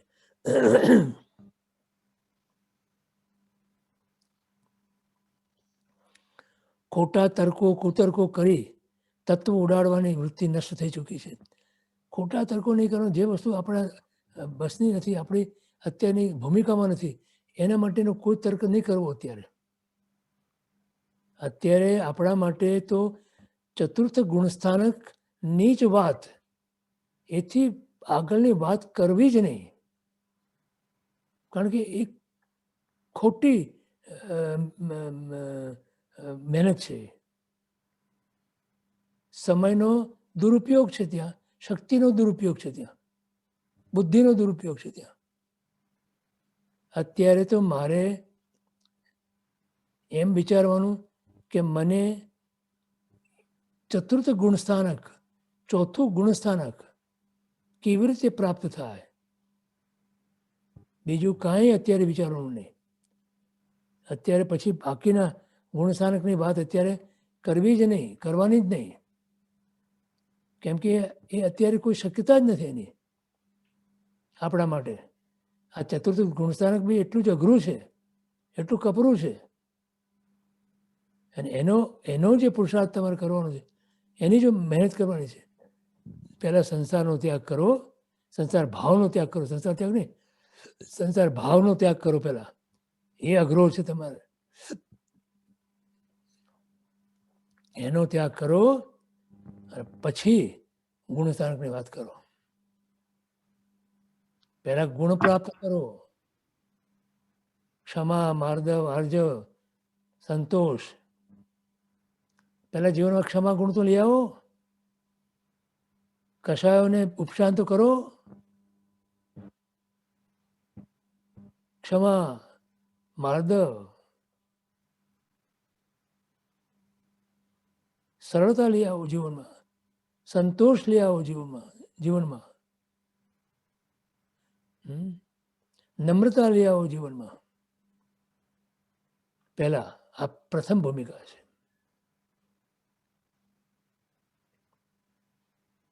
બોલો, અંતિમ સંદીપમાં કીધું નહીં?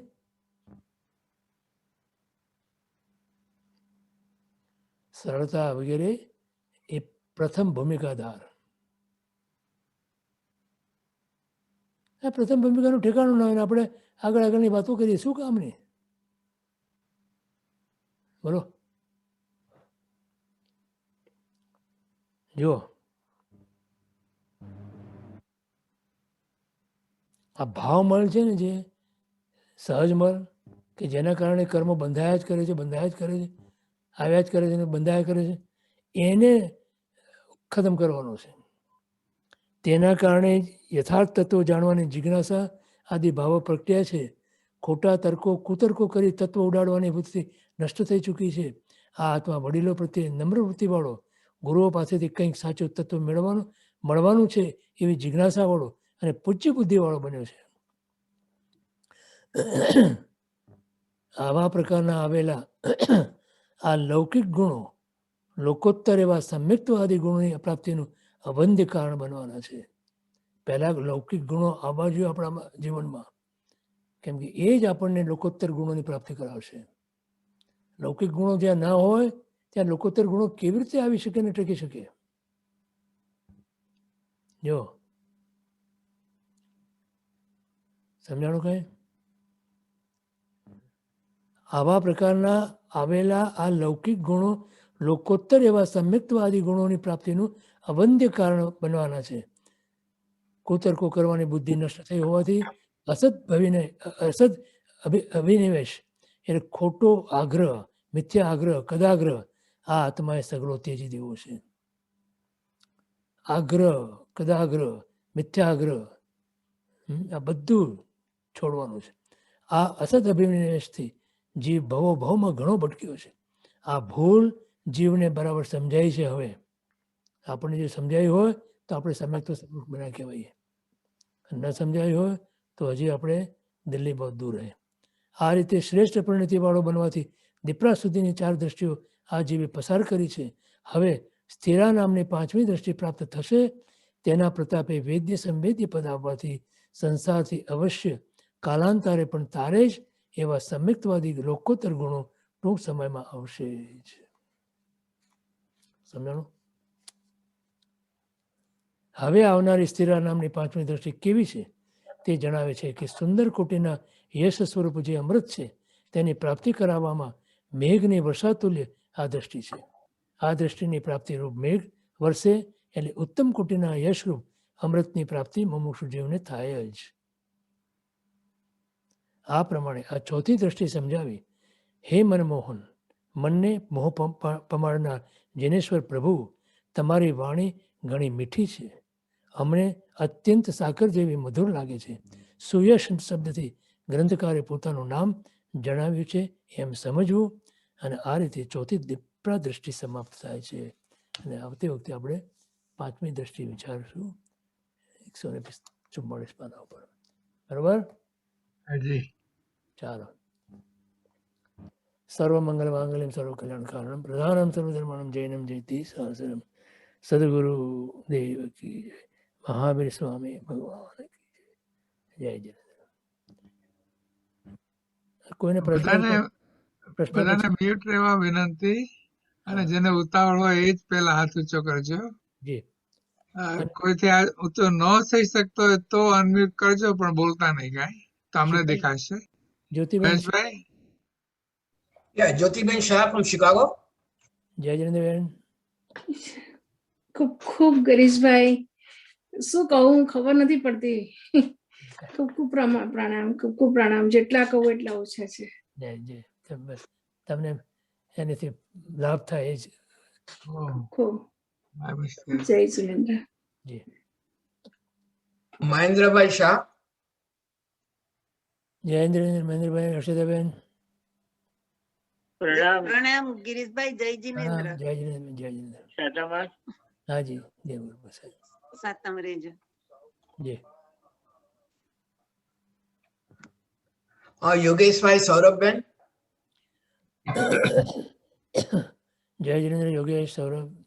જય જિનેન્દ્ર. ગિરીશભાઈ સાતામાં છો? જય ગુરુ પ્રસાદ. બરોબર. તમે સાતામાં?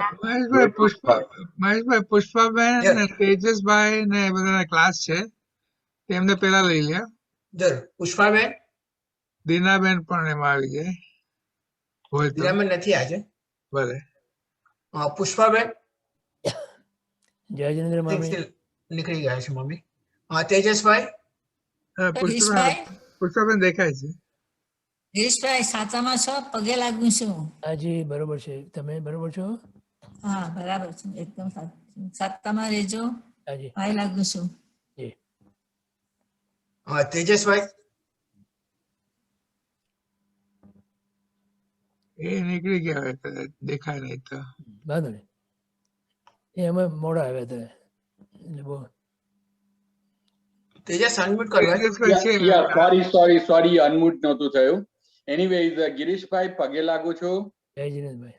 સાતા પૂછું છું ને આશીર્વાદ માંગુ. Thank you. જરૂર. જ્યોતિબેન વડેશા. જય જિનેન્દ્ર. જ્યોતિ. જય જિનેન્દ્ર. ગિરીશભાઈ પ્રણામ કરું છું. સાતામાં છો? જય જિનેન્દ્ર. બરોબર છે.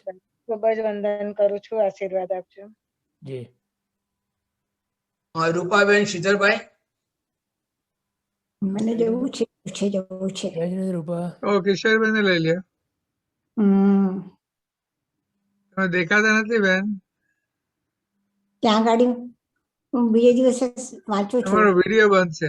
જય જિનેન્દ્ર. કિશોરબેન. જય જિનેન્દ્ર. ક્રિશભાઈ. હાજી. ગ્રીશભાઈ, આ સુયશ અમૃત ઘન વસ્તીનું મિનિંગ ડિટેલમાં નેક્સ્ટ ટાઈમ કહેશો? સુયશ અમૃત ઘન વસ્તી એનો મિનિંગ નેક્સ્ટ ટાઈમ કહેશો? જરા ડિટેલમાં. જી. કારણ કે બહુ લાંબો શબ્દ છે પણ it's very difficult to understand. ભલે ભલે ભલે જરૂર. જય જિનેન્દ્ર. જય જિનેન્દ્ર. જય જિનેન્દ્ર. પ્રણામ. આભાર. શાતામાં રહેજો. હાજી. જય જિનેન્દ્ર અંકલ પ્રણામ. જય જિનેન્દ્ર શ્રીધર. જય જિનેન્દ્ર રૂપા. જય જિનેન્દ્ર અંકલ શાતામાં છો? હા બસ દેવગુરુ પાસે બરોબર છે, તમારી કૃપાથી.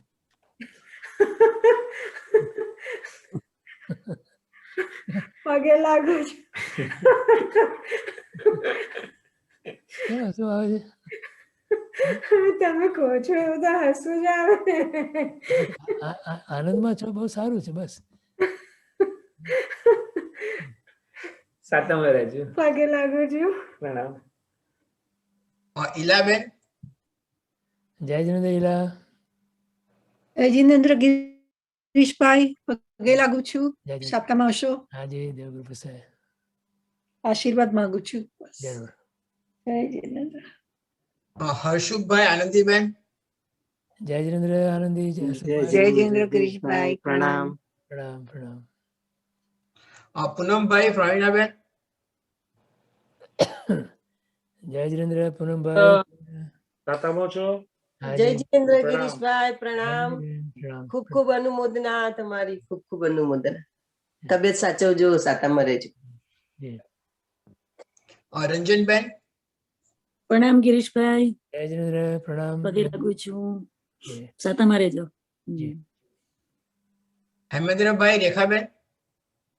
ગિરીશભાઈ જય જિનેન્દ્ર સાતામાં છો? દેવગુરુ પાસે બરોબર છે. સાતામાં રહેજો ગિરીશભાઈ. હાજી તમે પણ. પ્રદીપભાઈ શાહ ફ્રોમ ટોરન્સ. પ્રદીપભાઈ શાહ જય જિનેન્દ્ર. હા જય જિનેન્દ્ર ગિરીશભાઈ સાતામાં છો? મજામાં મજામાં. સાતામાં રહેજો ગિરીશભાઈ. હાજી. અંજનાબેન. જય જિનેન્દ્ર અંજના. જય જિનેન્દ્ર ગિરીશભાઈ પ્રણામ બધાને. જય જિનેન્દ્ર. સાતામાં દેવગુરુ પાસે. નવીનભાઈ સ્મિતાબેન. જય જિનેન્દ્ર નવીનભાઈ. જય જિનેન્દ્ર. જય જિનેન્દ્ર ગિરીશભાઈ. જય જિનેન્દ્ર. સાતામાં. પ્રણામ Girishbhai. Thank you so much. કાલે ફોન કરીશ તમને. Thank you. ઓકે. મળ્યો મેસેજ તમારો. Alright thanks. જી. શિરીષભાઈ. જય જિનેન્દ્ર શિરીષભાઈ. જય જિનેન્દ્ર ગિરીશભાઈ પ્રણામ કરું છું. સાતામાં છો ને? બસ દેવગુરુ પાસે બરોબર છે. Thank you very much. Malaben. Malaben જય જિનેન્દ્ર. જય જિનેન્દ્ર ગિરીશભાઈ પ્રણામ. સાતામાં રહેજો. હાજી હાજી. અલકાબેન. જય જિનેન્દ્ર. જય જિનેન્દ્ર ગિરીશભાઈ પ્રણામ. પ્રણામ. સાતામાં હશો? હાજી. અસેન્દ્રભાઈ બીનાબેન. જય જિનેન્દ્ર ગિરીશભાઈ સાતામાં છો આપ? હાજી. બીના જય જિનેન્દ્ર. પ્રણામ જય જિનેન્દ્ર. પાઈ લાગુ છું ગિરીશભાઈ. હાજી. Thank you so much. બધાને જય Jinendra. Thank you thank you Maheshbhai, Pradeepbhai, Rameshbhai. કાલે અસેન્દ્રભાઈના અદ્ભુત સ્વાધ્યાય બહુ સરસ ચાલે છે. હા બહુ સરસ. નવીનભાઈ ગાંગર. જય જિનેન્દ્ર નવીનભાઈ. જય જિનેન્દ્ર ગિરીશભાઈ પ્રણામ. સુખ સાતામાં રહેજો. હાજી. કલ્પનાબેન. જય જિનેન્દ્ર ગિરીશભાઈ. જય જિનેન્દ્ર કલ્પનાબેન. જય જિનેન્દ્ર. સાતામાં. દેવગુરુ પાસે બરોબર છે. સરસ સાતામાં રહેજો. જય જિનેન્દ્ર. દીપિકાબેન. જય જિનેન્દ્ર દીપિકાબેન. જય જિનેન્દ્ર ગિરીશભાઈ. તમે એવી રીતે બોલાવો છો તો પ્રણામ કરું છું. સાતામાં રહેજો. બરોબર. મજામાં તમે છે? સાતામાં છો ને? હા એકદમ બરોબર છે. You look good today. થોડી ખાંસી આવે છે. ખાંસી આવે છે ને? સાતામાં રહેજો ગિરીશભાઈ અને પ્રદીપભાઈ, મહેશભાઈ. થેન્ક યુ બધાને. જય જિનેન્દ્ર. શીતલબેન. જય જિનેન્દ્ર પ્રણામ ગિરીશભાઈ. પ્રણામ બેન પ્રણામ. વંદન કરું છું બધાને. જય જિનેન્દ્ર. જય જિનેન્દ્રબેન. સુધાબેન.